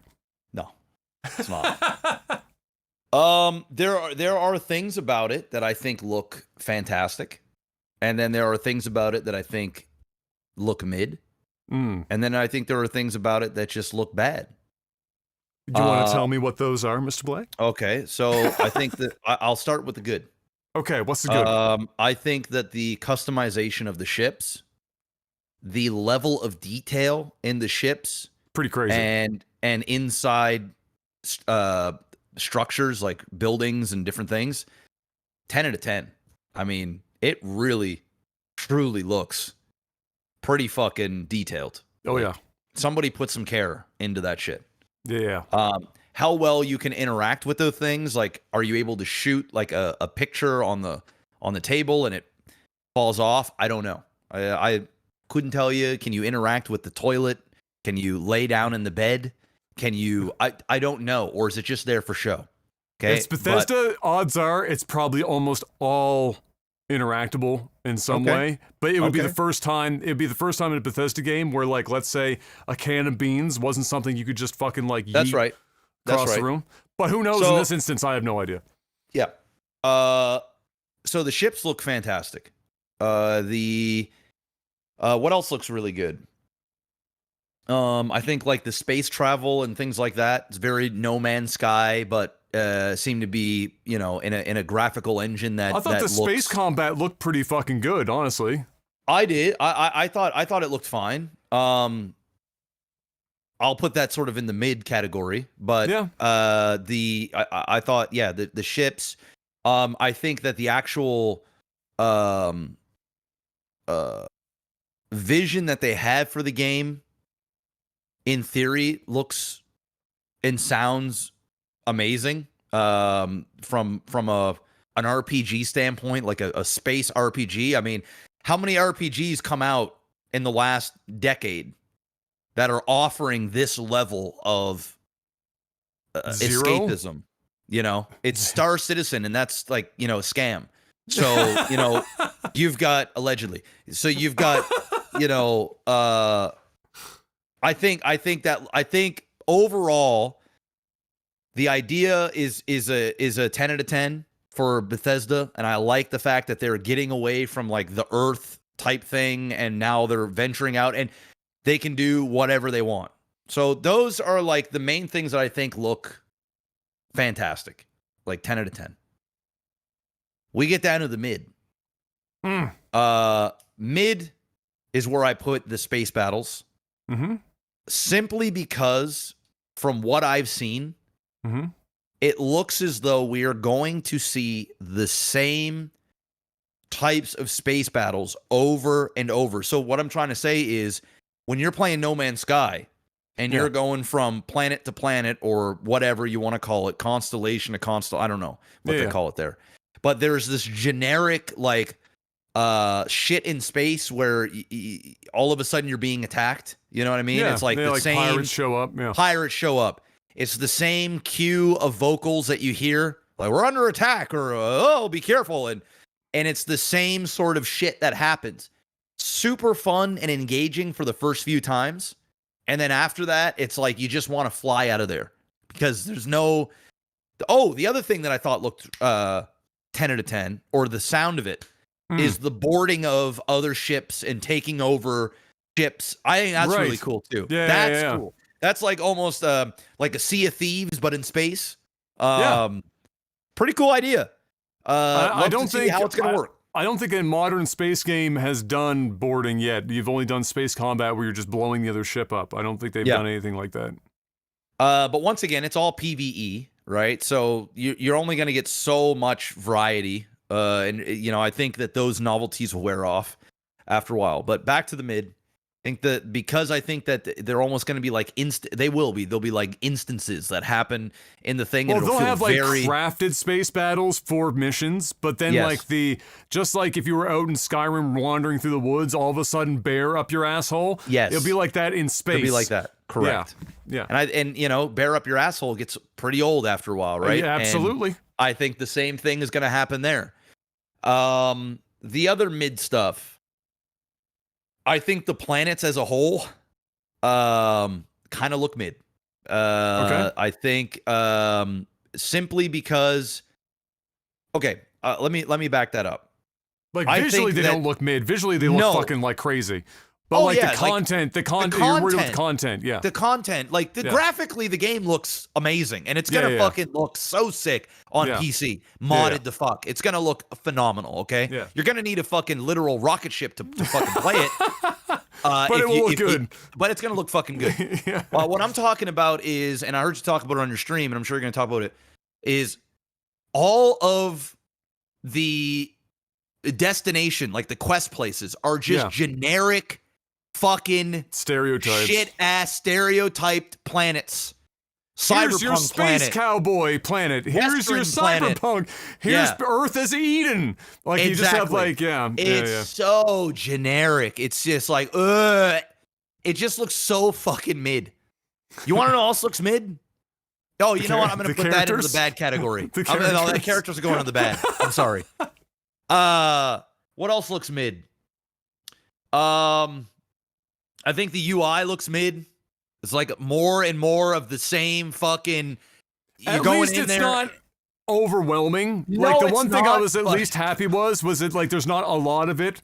I was scared with Bethesda getting like first person combat and shit. It was gonna start to get fucking like crazy. But I agree with you. It doesn't look amazing. I'm just happy it's not like overload. With UI. It's not like Watch Dogs or something where it's just there's like shit all over the place and it's just like okay. I just think it looks mid. It doesn't particularly look like even in the menus when they're going through like different upgrades and all that shit. Yeah. You know what else is mid as fuck? And I'm almost venturing on bad, but I'm gonna keep it mid. Okay. Crafting. I think crafting shit. I'm tired of crafting. I'm tired of collecting minerals. I agree. And shit off planets. All right, we've done that. We had about a decade of that shit, and it was cool for the first 5 years. Then it got semi-annoying, and it's progressively getting worse. I agree. I don't know how many more fucking stones you need to get, or trees you need to cut down, or weird minerals that you need to gather to go and make this, and this. I'm not a big fan of that. I think that's mid. I won't venture into the bad because it doesn't look particularly bad the way, like, the collecting. It's just mid. Just mid. This is what you come up with? I mean, come on. So that's mid. The bad. And there's a fair amount of bad. Okay. I think the worst, the absolute worst, are the NPCs. Yeah. The NPCs, You can tell look it's like- Bethesda. it looks like Fallout. Yeah. It looks like every other fucking Bethesda I mean, game they're there higher is. polygons, but Of they still course. somehow you The can uncanny tell. valley of the is ins- fucking the way that they do. I don't know what it is what Bethesda does, and I don't get it like this for 90% of other games out there. It's something it's something in their process. It just looks like a Bethesda character. You can tell. Oh, and it's not even just that. It's the fact that you are in space and you are going to what they said over 1,000 planets. Okay, which let's be real, 12 of those are going to be quest planets where there's actually people and things happening, and the rest are going to be generic, random generated planets, just like in No Man's Sky, that are basically all the same but different. There'll be like the same instances that happen. It's going to be the same generic shit. Okay, but fine, you can go collect your minerals and do your little shit there. Don't really care. What the part that that fucking irked me is I saw zero creativity with NPCs. When you're doing the character selection, or like, this is the most basic, yet the most what's the word I'm looking for? The most expansive character creation that you could ever do. And you've got these templated characters. You got like a generic black dude, black girl, Asian, fucking Hispanic, white, fucking white. You've got like native. You've got like your, and that's great. You've got white with increasingly more H's. Exactly, which is great. There's diversity, all right, and that's to be expected really in any game these days. I'm not complaining about that. But where is the different types of species? Where are aliens? Why do they all have the same fucking human Earth look? Every single planet that they showed, and maybe I'll be wrong, but I doubt I am, have they showed any type of non-human-like things outside of creatures that are on these planets? You're talking about like anthropomorphic aliens, so like human-looking aliens, but like so in the terms that they're like bipedal and not just a monster-looking alien. Like look what Mass Effect did, right? Yeah, I'm talking about Mass Effect had people that had blue skin, green skin, fucking one eye, three eyes. Yeah. I mean, when you think about aliens, I'm sure they do. Maybe they're just not wanting to show them, right? Like maybe I think they would. I think they showed a fucking like hour long. They did show a lot of shit. That's true. And you mean to tell me they didn't fucking sneak in one? And we saw all those planets. They showed like 6 different types of shit, and everyone looked human. Everyone looked like from Earth, and not only that, generic Earth. We're talking like Western, like, hey, how's there going there, partner? And then like, cyberpunk, like, yeah, it's futuristic. And it sounds like the drug of choice was neon. Yeah, like give me some of that neon. You know what I mean? Like, it's just it's like there was no creativity. It's like they took the template that you were given to as a character and they just based every NPC off of that. And I just feel like if you're in game that's so expansive and it's so big and you can visit so many parts of the galaxies, you mean to tell me that they all look and sound very similar? I didn't see any different languages and like weird dialect. Nothing. It's just Fallout characters in space. It wasn't Mass Effect, is what you're getting at. Like in terms of like the universe I don't lore. need it to be exactly. I don't need it to be Mass Effect. Mass Effect's Mass Effect. But at least Mass Effect understood that like when you're in when you're in space and you're traveling through the universes, you're likely going to meet things that aren't human. It's pretty ignorant to think that we're the only beings in the entire fucking known universes and we all look and sound the same and speak English. I mean, it's just that part. I don't know why it irks me. If you're going to do space and like use your imagination. It's like fucking Star Wars doing the same shit over and over and over again with the same family. Use your imagination. Think outside the box. Be creative. And I'm just not getting that here. So that's the part that I think is ass. Okay. What other thing do I think looks pretty fucking terrible? There was one other big thing.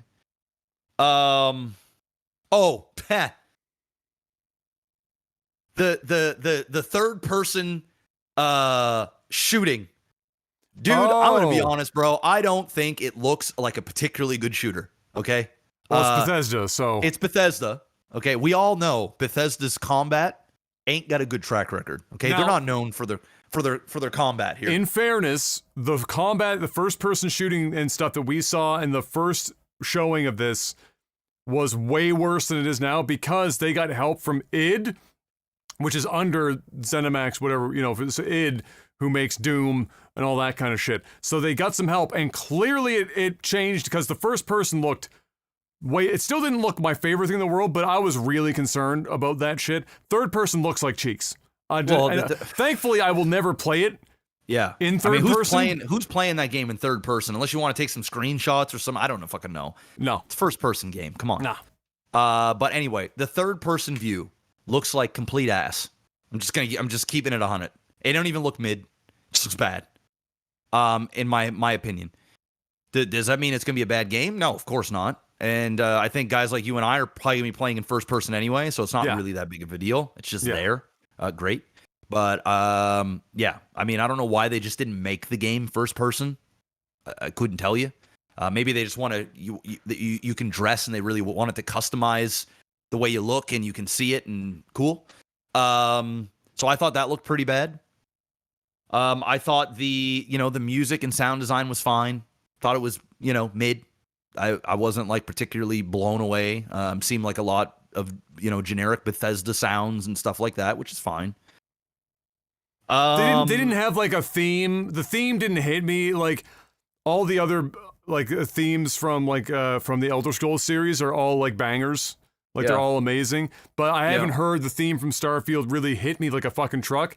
It's just kind of there in the background. Yeah.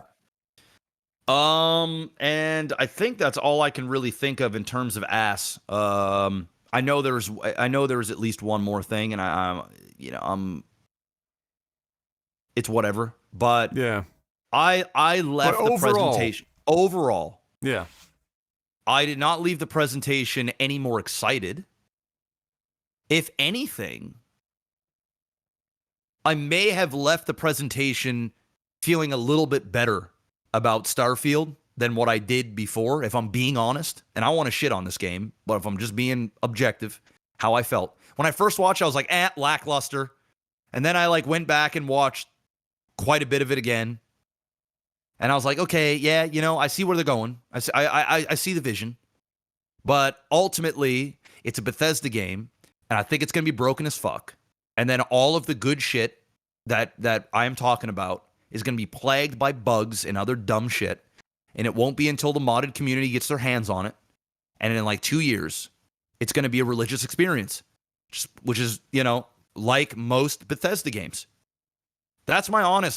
If I had to rate it out of 10 from what I saw, I would have given it a 7.5.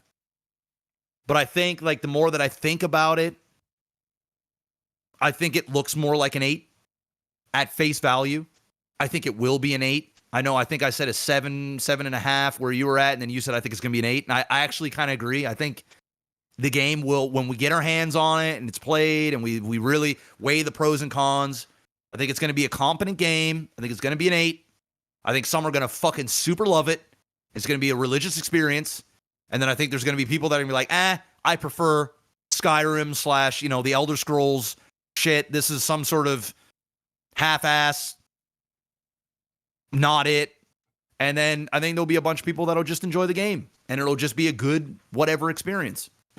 I think this is going to be very similar in certain ways to Tears of the Kingdom, where part of the score is going to come from, or part of the rating for a lot of people is going to come from the fact that they're doing so much shit. Yeah. Like the limits being pushed here of scope, on the surface, it might not look like it to some people, but the scope that's under task here from Bethesda is fucking insane.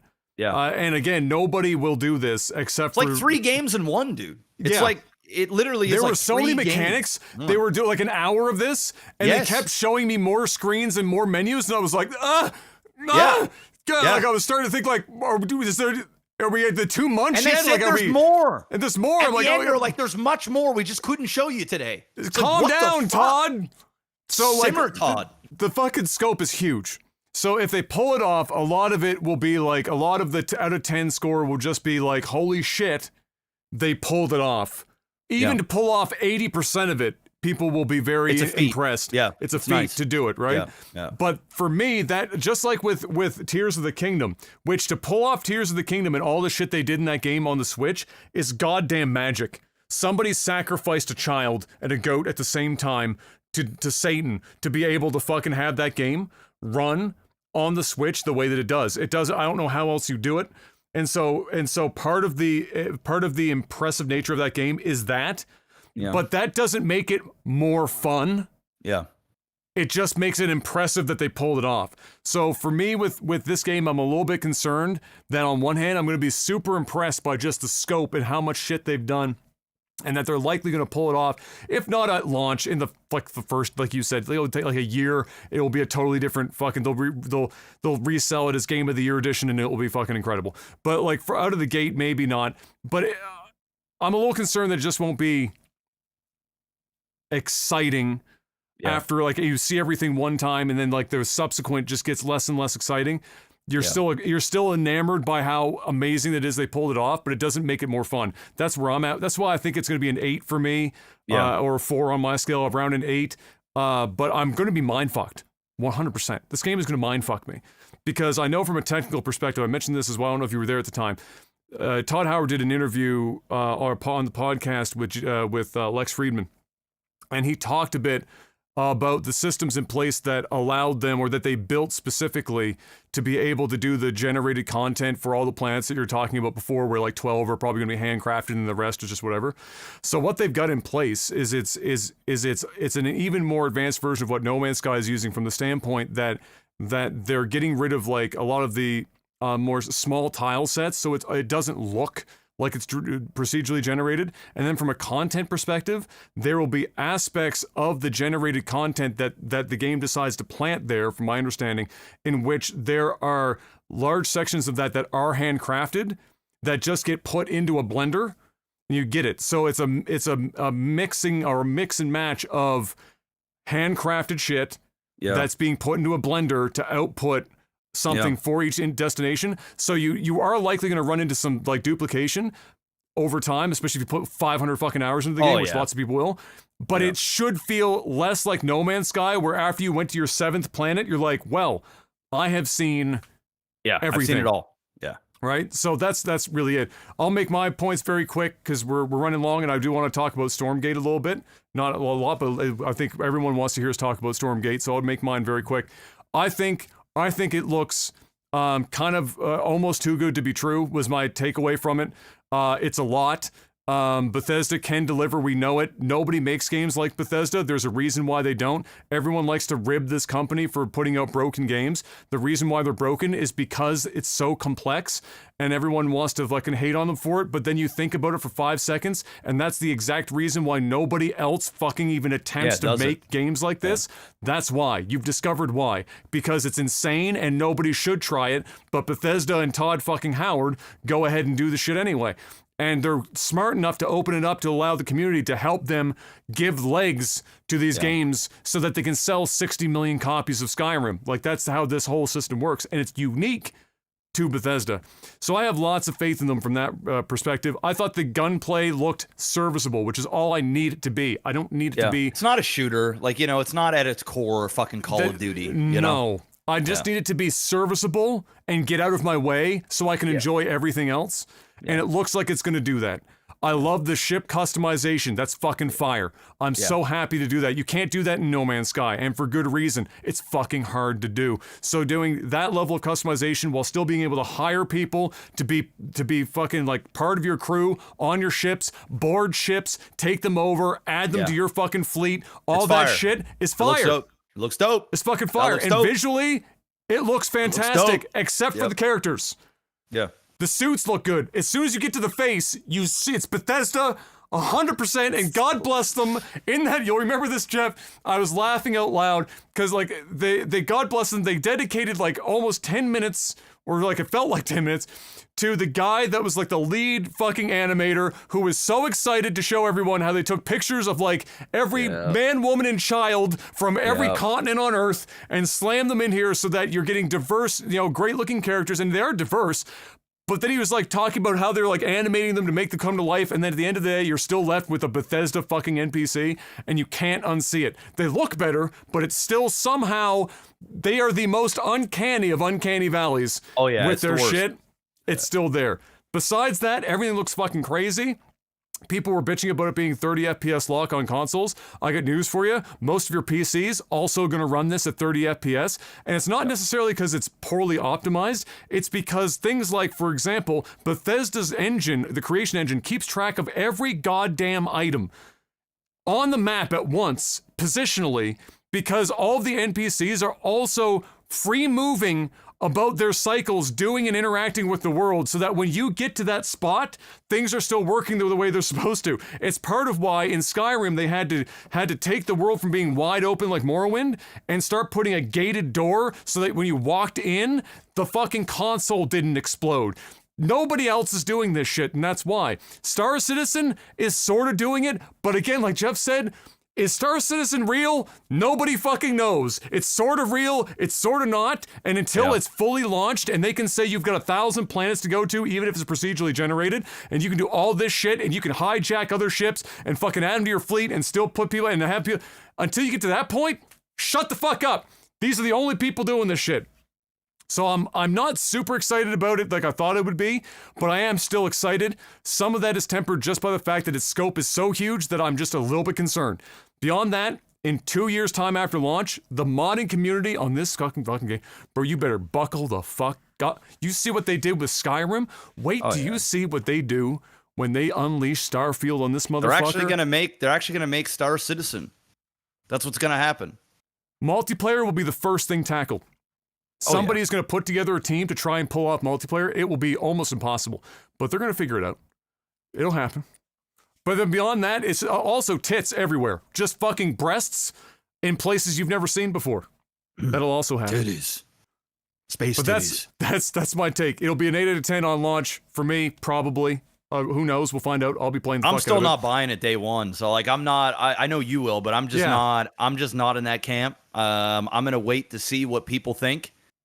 And to be frank, it's one of those games that if I do buy it, I ain't streaming it.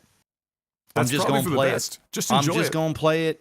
Just enjoy and it. Escape and just have fun. Fuck yeah. Turn my brain off and go. Speaking about playing on stream, though, Stormgate. We got the first pre-alpha, and I'm going to personally place 3 extra pre's on that pre-alpha. This is a pre-alpha that was gameplay showing. You just did there. Well, maybe I was feeling generous. Okay. But it was pre-alpha for sure. We saw that. We saw that this week. You did a video here on the channel. If you haven't seen it already, people can go and check that out. I watched it after one of the events, and then I talked about it a little bit, and then I actually watched your video because I hadn't seen it yet. And then I watched your video to see what your thoughts on it were. But definitely people want to hear what our combined thoughts are on this thing. How did you, in general, I mean, we don't have to watch the video and break down everything we saw, but how did you feel in general now that we've seen this first gameplay showing of Stormgate from Frost Giant? Well, to sum it up, from the first look of a pre-alpha, okay? So take it with a grain of salt. Obviously, the game is going to change drastically. I mean, somebody sent me a screenshot of what StarCraft looked like in pre-alpha to what it looked like at launch, and well, to be honest, the pre-alpha looks like that. It looked like StarCraft pre-alpha. It was very minimal. So I suspect there'll be big changes. I had too high of expectations, way too high, and part of that is because I am so desperate to have another RTS that's competitive, that is like StarCraft, Warcraft.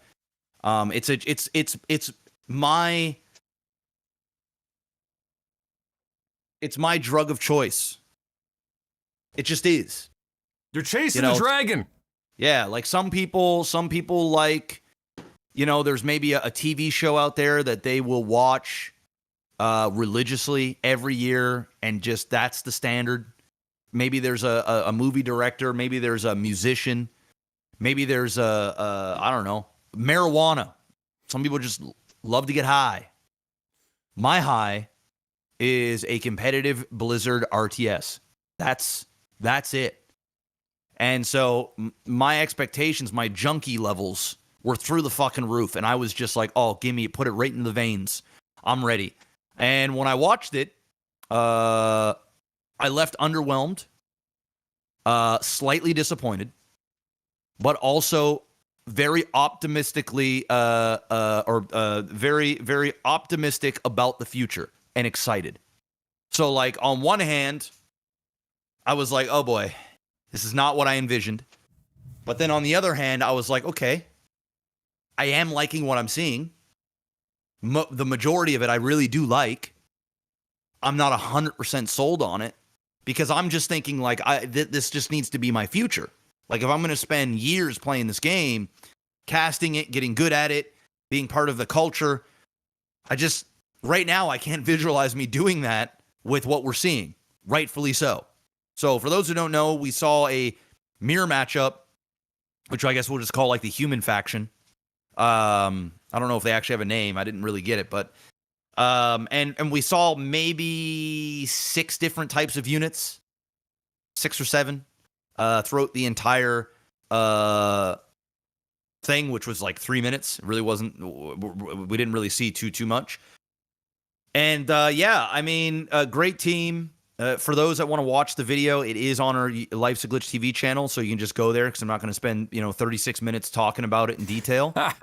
But I will continue to like. Actually, there was already like a new unit and an explanation about the faction that they showed. So I'll probably make a video over the weekend about that new thing, and I'm guessing that they're going to start dishing out some stuff. I actually had some higher ups from Frost Giant follow me on Twitter, randomly. So I'm assuming that maybe even they'll reach out to me at some point and maybe give me a look at something. Maybe we can make a video about something. Obviously, I'm going to be in the pre-alpha at some point. Hopefully, right off the rip.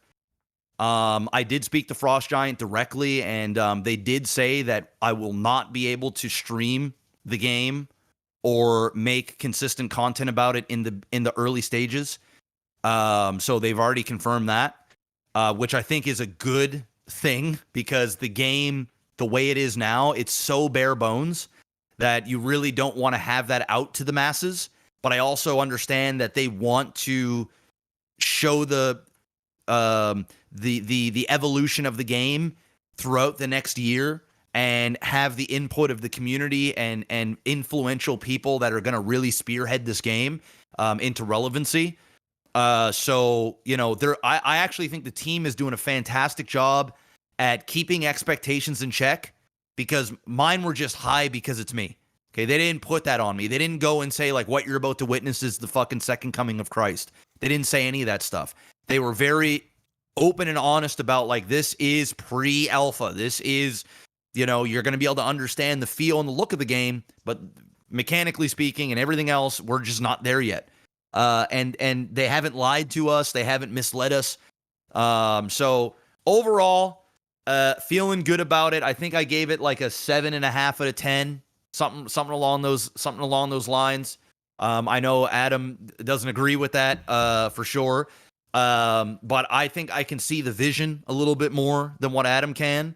And I just have full belief in the team. So overall, I'm still super excited. I brought my expectations level down a solid peg. And I'm sure as the game develops, dude, my hype level is going to start going nutty. It's going to go fucking nutty. It's going to be the thing where, a new unit just got released. There'll be a video. And I'll be dissecting it and looking at every fucking thing and breaking down like, this is what I'm going to do. Because I'm cheering for this game. And I also think it'll be great for Lag TV. It's going to open us to a whole new variety of viewers, and we can help mold content and be the first ones to do certain things. And it'll be really exciting, and it'll almost feel like 10 years ago again, which makes me with more gives back me pain. the flutters, you know. I'm just fucking. I'm excited. I'm excited to create a when cheese fails and see how the cheeses and the unorthodox play is going to work in this game. And I'm excited to, you know, maybe do a Nova War Says and try crazy things, or make something completely new for that, and cast it your guys' stuff, not the pros, and just have fun with it and watch it grow and evolve. I'm fucking jazzed. I'm way more jazzed about that than any other game or anything to do with anything. And to know that we're going to have this likely in the next 6 months to a year, where we're actually going to be able to like really engage with this. Just fucking, I'm getting excited just thinking about it and talking about it right now. So that's what I think. I'm not going to lie to the community and say that I think that this game looks better than StarCraft or whatnot. The game looks like Warcraft. It just straight up looks like Warcraft. It almost looks like it plays like Warcraft. It's much slower. Obviously, it's got StarCraft elements to it all over. But I think ultimately, if people were hoping that Blizzard was ever going to make Warcraft 4, this is your Warcraft 4 mixed in with some StarCraft. I really feel like that's what maybe it'll change. Maybe it'll end up being a little bit more like StarCraft and not like Warcraft over the next year or 2 years, or however long it takes for this game to actually get released. But as of right now, if you're a Warcraft fan out there, this might actually look like a 9 out of 10 for you day one. You know, I know Adam was a bigger Warcraft fan than StarCraft fan, and he's still going to give this a shit rating. But, you know, I feel good about it. I truly do that. And I'm just saying that because I'm optimistic. I think we're going to have a hit. Do I think it's going to be like the next League of Legends and shit? Fuck no. It's an RTS game. But I think if they can get the casuals on board and can get a good, compelling campaign, they make the multiplayer free to play, and they get some co-op, and you can do some customization, like custom map games and stuff like that over time. Oh, man. And apparently the replay system that they're going to be creating for this is supposed to be pretty fucking sick. I'm in. That's it. So, yeah, I'm as far as the first showing is concerned, yeah, I'm not at a 7.5. I want to preface everything here by mentioning some of the stuff that Jeff just mentioned. One, I was a bigger Warcraft fan than I was a StarCraft fan from a playing perspective. Yeah. I always preferred, especially the hero system and the map creep. It gave people a reason to get the fuck out their base, regardless of their skill level. And it allowed for more versions of play. It wasn't just limited to what units were you building in your base versus your opponent. It also was what were you doing on the map throughout the game as you were accruing those units, scouting and countering what your opponent had, and maybe meeting them for smaller skirmishes around the map, and not just everything always being about one giant fucking clusterfuck. Yeah. And then whoever wins likely takes the victory. So I was a big fan of that. I also liked the map interaction back then, the trees falling, making for an actual change of a call from British Columbia. What the fuck? I don't know what the hell that is. Yeah, so stuff like that, I love that because it made the map dynamic as well. And now there were parts of that in StarCraft. They were a little bit more canned, like, you know, rocks in the middle of the map or whatever else. But yeah, so those were all the reasons why I really liked Warcraft over StarCraft. I also liked that the units were a bit bigger. You know, microing was a bit better, both for you, but also what you were doing against your opponent.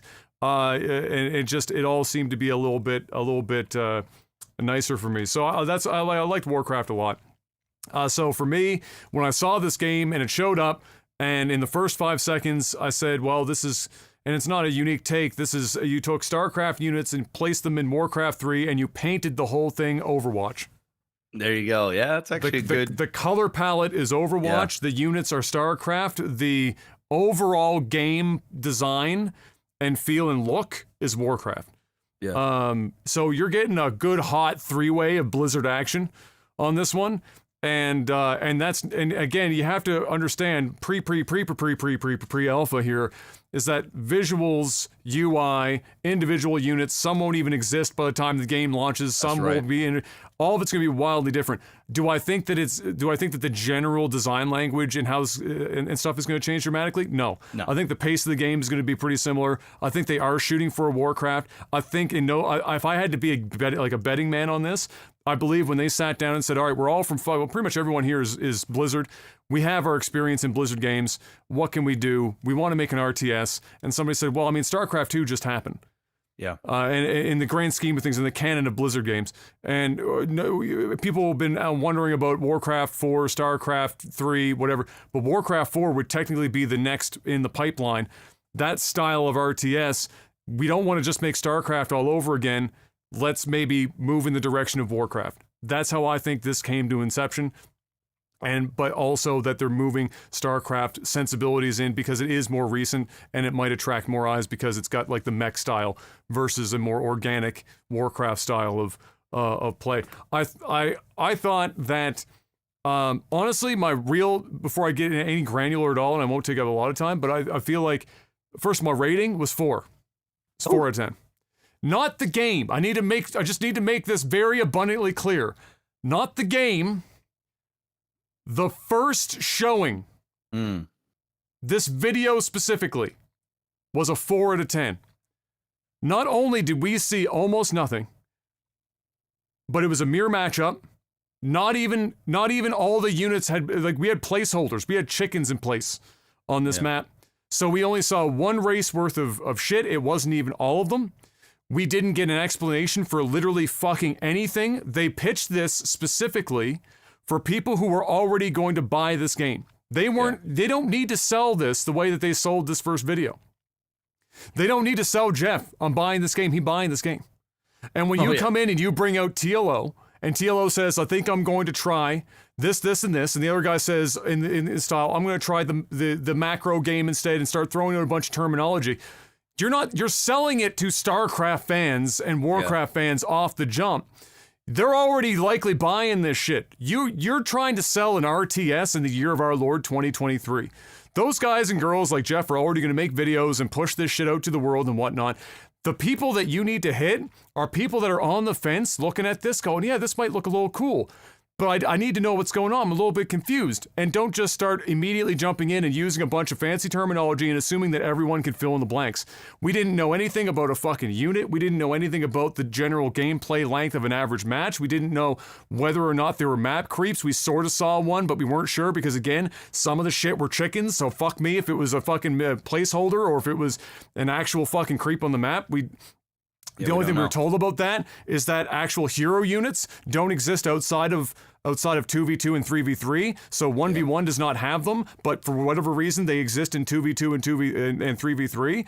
And so there's a bunch of shit that's not. And when I asked the chat, I said, for those of you who are subscribed to the newsletter, I said, maybe I'm missing something. Maybe a lot of the stuff I'm asking for, they've described in the dev release newsletters and the emails they sent out, so we know what are these units, what are they like, how long is an average match, what are the style that they're going for, what is the pace of the game they're hoping to achieve, what are they like, what is the general direction of any of this?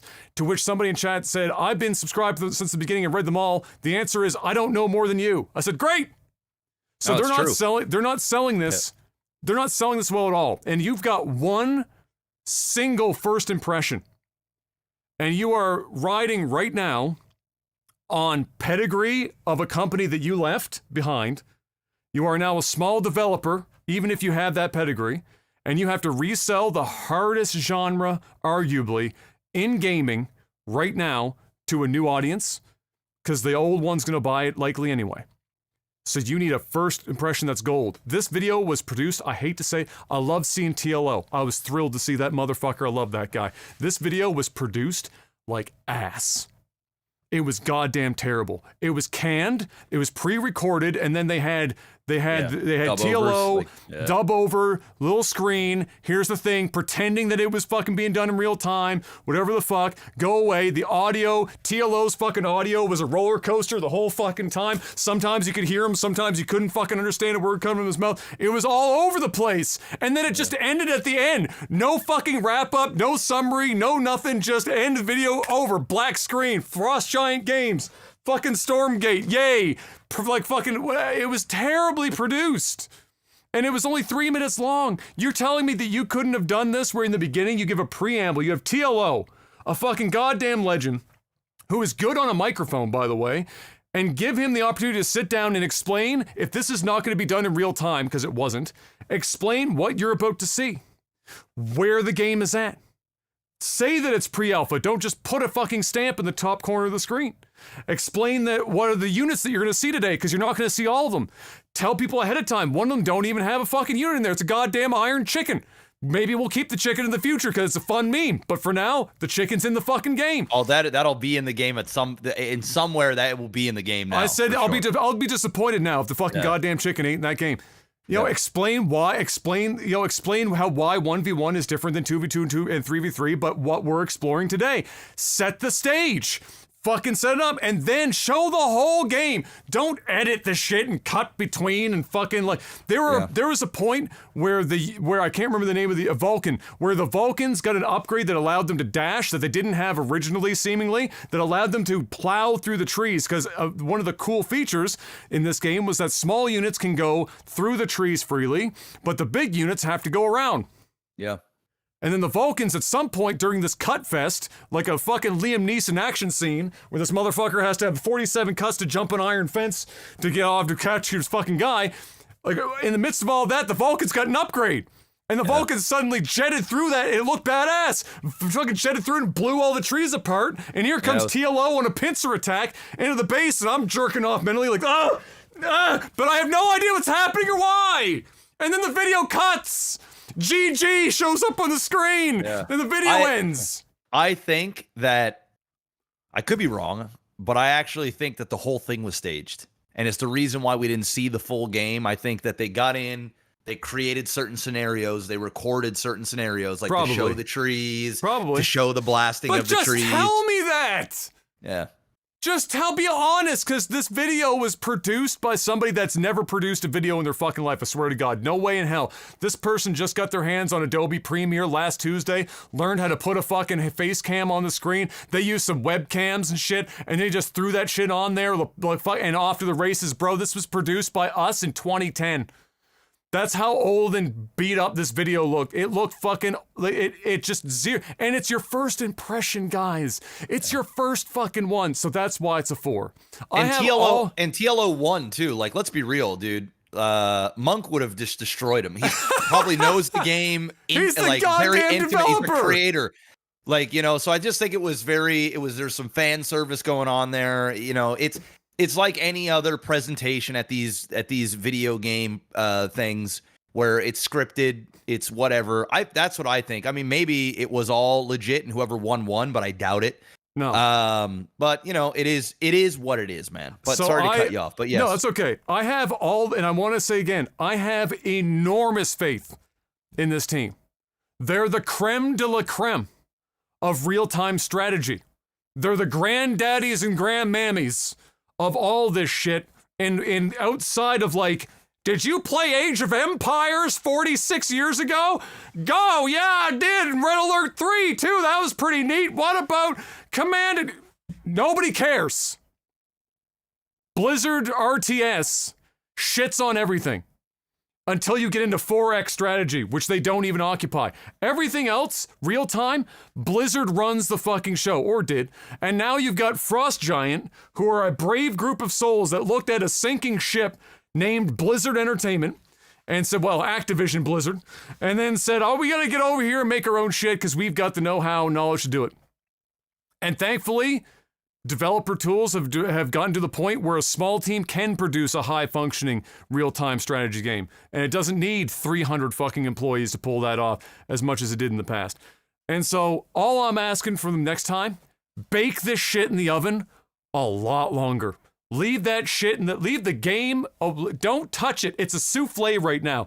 You clap too loud in the kitchen, that souffle fucking falls. You need to leave that shit, go away, and read a book for a while. Come back when it's fully cooked, take it out, and then do the same thing with the video. Leave it in the oven. If I was internal if they had a social media manager or any PR man, and they watched that video and they said, yes, run it. Get it out there. It's not like they were on a timeline. They weren't part of any of the main stage events at Game Fest. This was on their own time. They weren't beholden to anything. Just hold it for another 3 to 5 days. Make the video actually really good. Make sure it's a good first impression. It looked like they made that video in 48 hours on a random timeline and just sent it out the door. So, I like the look of it. It's Warcraft, which I like. It's got StarCraft, sensibilities or a little bit of the visual, which I like. I will say, without great detail, the only thing that stood out to me that I wasn't a fan of that I hope they change at some point is that if it, like Warcraft, but worse, it feels claustrophobic. The screen is too close to the ground. The buildings are too big. Warcraft had a similar problem, but somehow this is worse. Yeah. It made me feel... It's too close. It's way too close. I know. Yeah. And I know in an RTS, it is a balance between how much can we show the player from a balance perspective versus the range of the units and everything else that's going on. But fucking fix all that shit now. Pull that back a little bit. Get it closer to Warcraft and maybe a hair back further because computers can render that shit now. And balance around it, because right now it feels like I'm playing the game for fucking just like your face is in the monitor, like oh, my eyes are bleeding. I'm under attack.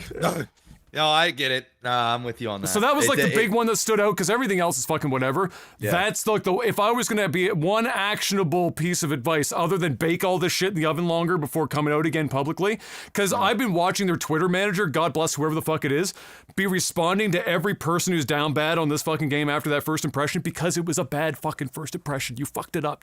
Now you have to work 3 times as hard to win the people back that you blew off by putting out this video in on fucking Microsoft Movie Maker, fucking threw that shit out with Microsoft Paint. Stop. Yeah. And I think I even said in the video that I just wish they would have waited 3 more months just to fine tune it. Really, because nobody was like, I need this right now. You know what I mean? Nobody. The vast majority of people didn't even know this game existed or was even in production. So it's not like it was gonna hurt them to wait any longer.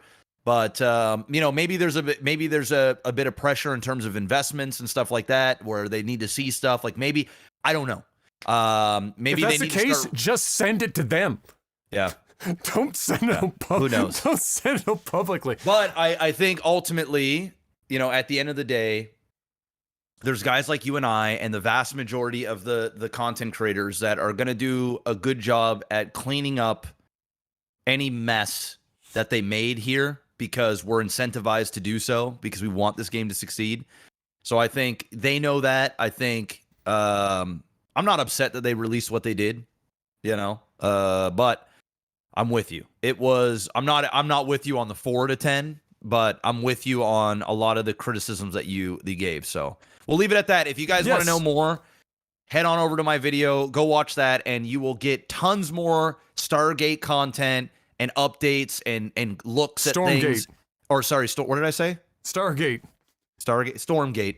They might have some of those though. Yeah. You will get all of those updates as they come out. And now it's time for a very quick sellout. Mr. Black, tell them about our sponsors. Well, first there's patreon.com/lagtv. Head on over there, throw some money at the screen. So yeah, you can support there. If you're watching this live right now, make sure to hit that like button, leave a comment. And yeah, go check out our sponsor, NordVPN, guys. We are on, we've got them until August minimal. So if you guys were ever in the market to get a virtual private network, a VPN, now is the time to really support us. Go out there and get those subscriptions. If you get a 2-year subscription or more, you get a massive discount plus 1 bonus month when you use the promo code OTT. Guys, having a VPN is amazing. You can stay safe. You can stay anonymous when you're on an internet. When you're if you're traveling, you're at home, you're at a friend's house, you're at Starbucks, Walmart, public Wi-Fi. You can go ahead and use that. It's available on your smartphones. We're talking your iPhone, your Android, your PC, your Mac, a laptop, your iPad. I mean, they've got an app for everything just about. You can use up to 6 simultaneous devices, and it is less than a grande cinnamon dolce latte a month. It's less than half of that. So just for a few dollars a month, you are going to get the full-blown protection. Plus, they got threat protection on their desktop app. You don't even need to be connected to a server. And it'll just run in the background, make it so that you're not getting malicious pop-up ads. It will detect and remove malware from your PC. So if you're already paying for a malware subscription, go ahead and cancel that bitch and head on over to nordvpn.com/OTT. Get a subscription and use that malware protection. Plus, they got all kinds of other services. When you get that, they're giving you crazy good offers on password protections and other things that they offer to make sure that when you are on the web doing anything, you are safe and anonymous. Not only that, if you are a fan of Netflix and you watch all the content on there and you're like, shit, I wish there was more, you can go ahead and mask your IP to a different region to unlock those different things. Or if you're traveling and you want to, say you live in Canada, you go to the US, and you're like, dang, I was watching something from Canada and I just want to watch this in my hotel. You can mask your IP back to Canada and go ahead and watch the thing that you were watching before, because different regions have different licensing, which means they have different shows and different movies, so on and so forth. So a wide range of benefits that you get when you have a VPN service. If you are in the market for one or you're up for renewal, think about NordVPN and using the promo code OTT. That's going to help us out. It's going to help you out, and it's going to show our sponsor some love. Fuck yeah. Now it's time for movies and TV. Very quickly. Yeah. Loads of movies got delayed, Jeff. Writer strike. It happened. Avatar, Star Wars. We're talking like a year plus delay on some of these bad boys.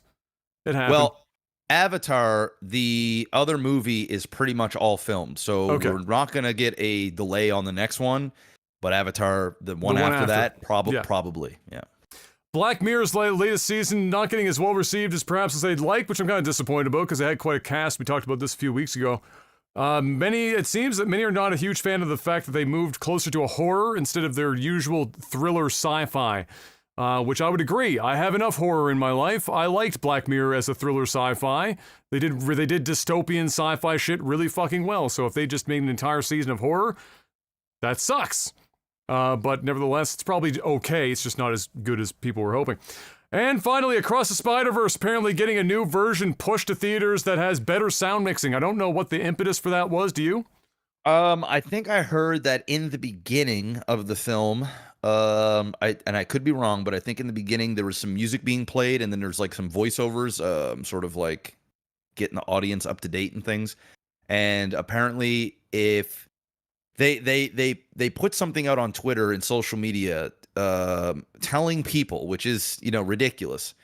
Which, by the way, the new Spider-Man movie is doing amazing in theaters. Shane is printing money. Oh, yeah. I still haven't seen it yet, but I am going to go see it. But apparently, they're asking viewers to ask the theaters to make sure that that the sound is on very specific settings.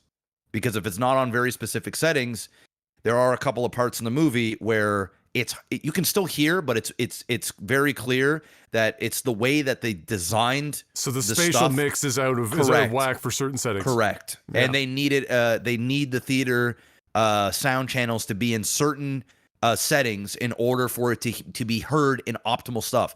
Some theaters already have it that way, but other theaters don't. And it could become a bit of an issue because if there's multiple movies being shown in an IMAX or a different auditorium, the theater's got to switch back and forth depending on what is showing. So that's the reason why they're getting a newer version pushed out to theaters. Yeah, it's kind of like it's an extension of a problem that it's getting bigger and bigger. I think where we have so many different sound standards now. Like so many different versions of Dolby Digital sound, like versus how many channels you have to work with. How many does the individual theater room actually have? Because not all theaters have the same number of speakers in them to be able to work with all these different standards. And it's similar, like people were like, why in the fuck is it now when I watch a movie at home and they're talking, I can barely fucking hear them. And then all of a sudden, like something happens, I'm getting my shit blown off because I turn the volume up to be able to hear the audio. Well, that's because they're mixing almost exclusively for 5.1 and higher audio, which means they've dumped dumped all the dialogue into the mid channel. And if you're watching this on TV speakers or just stereo, there's no mid channel to send to. So you're just getting the audio that's leaked from mid into the side channels, left and right at best, which is going to be whisper quiet. But then all the big bombastic stuff that they've shifted out of the center channel into the sides is still super loud. So this is kind of like that, except I've never heard it until now happening to a fucking theater. That's wild. So that's a very unique and interesting situation. And that's it, which means we have time for like one question, and the rest of them are going over to StarCraft this week, Mr. Black. It's time for export. Patreon.com/LagTV, place to go if you want to financially support this podcast and all of our StarCraft content so we can keep this bad boy going for as long as we can, and you can help me continue to eat as Twitch steals all of my money month after month. We put up questions on a post called Tech Support over on the Patreon page each and every week, and for $5 or more, you can ask us questions, and we give you some answers on that post each week. Let's see what we got this time around with the one question before we take the rest of them to StarCraft.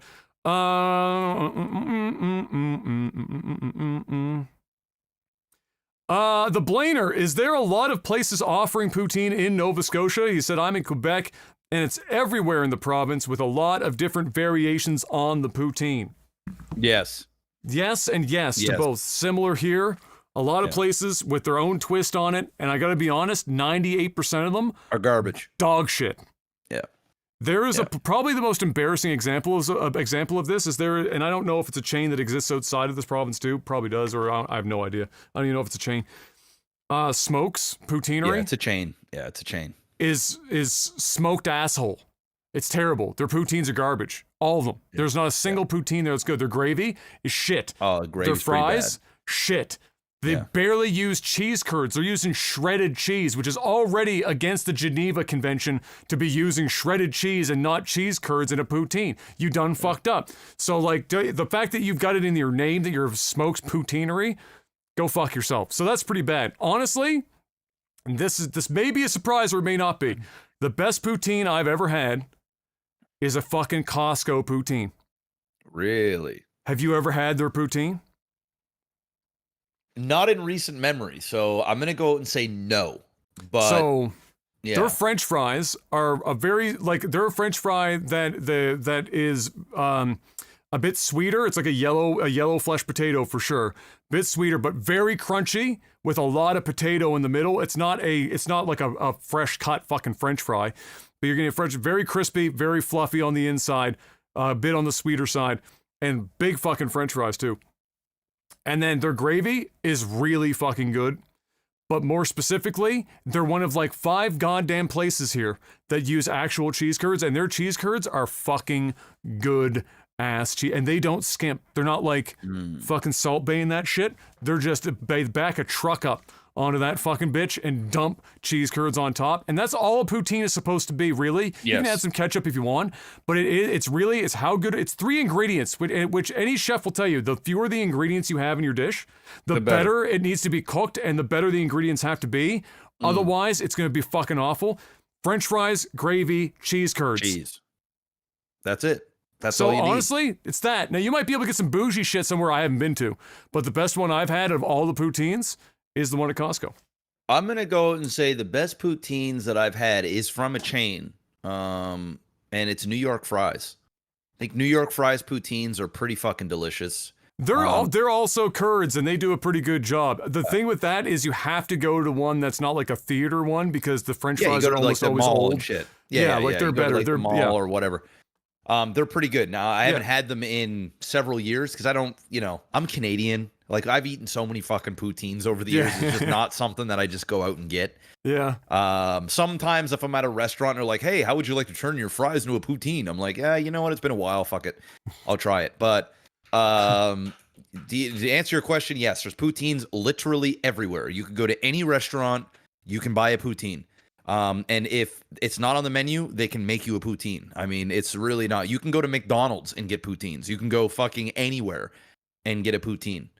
So yes, I agree. Cheese curds. It's cheese curds, right? Yeah. Yeah, cheese curds. Yeah. Awful. Or was it? Or yeah, no, cheese shredded. You don't want Smokes Poutineery is what you're talking about. Smokes Poutineery. That's it. Yeah. Awful. I'm with you on that. And I went there like twice because the first time I had it, I was like, okay, maybe maybe it was just one bad experience. I had the same thought. I went back again. Yeah, no. It was actually worse the second time because the first time I got a classic poutine. And then I ate it and I was like, that was pretty fucking like bad. Like it wasn't good. The gravy it wasn't kicking. The cheese curds weren't cheese curds. This just ain't it. And then somebody was like, because the person that took me was like, oh bro, you gotta try smokes, man. You gotta fucking try smokes. So we drove downtown to get smokes and I ate it. And I'm like, bro, this ain't it. We drove here for this? Yes. And then they were like, you fucked up, bro.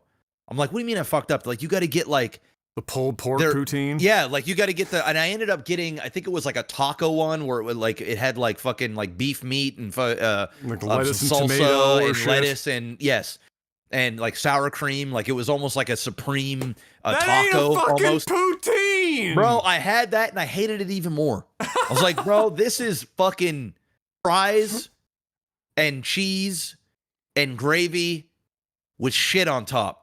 And it already didn't taste good with the shit on top. So, and it was like, because that place is like Subway for poutines. You just go there and they got like a window. And you're like, shit. Yeah, I want that, I want that, I want that, I want that. And they just dump all the shit on there. So yeah, no, garbage. And with that, ladies and gentlemen, it's going to be it for this Technology podcast. Time for us to go cast some StarCraft. Thank you very much for joining us, whether it was live on the RSS feeds or otherwise. We greatly appreciate it. If you're still catching this on a platform that allows you to rate the damn thing, I don't know if those exist anymore, do it. And if not, invent a way. And we'll see you guys next week. Thank you once again, and until then, have a great weekend. Stay safe out there, and peace.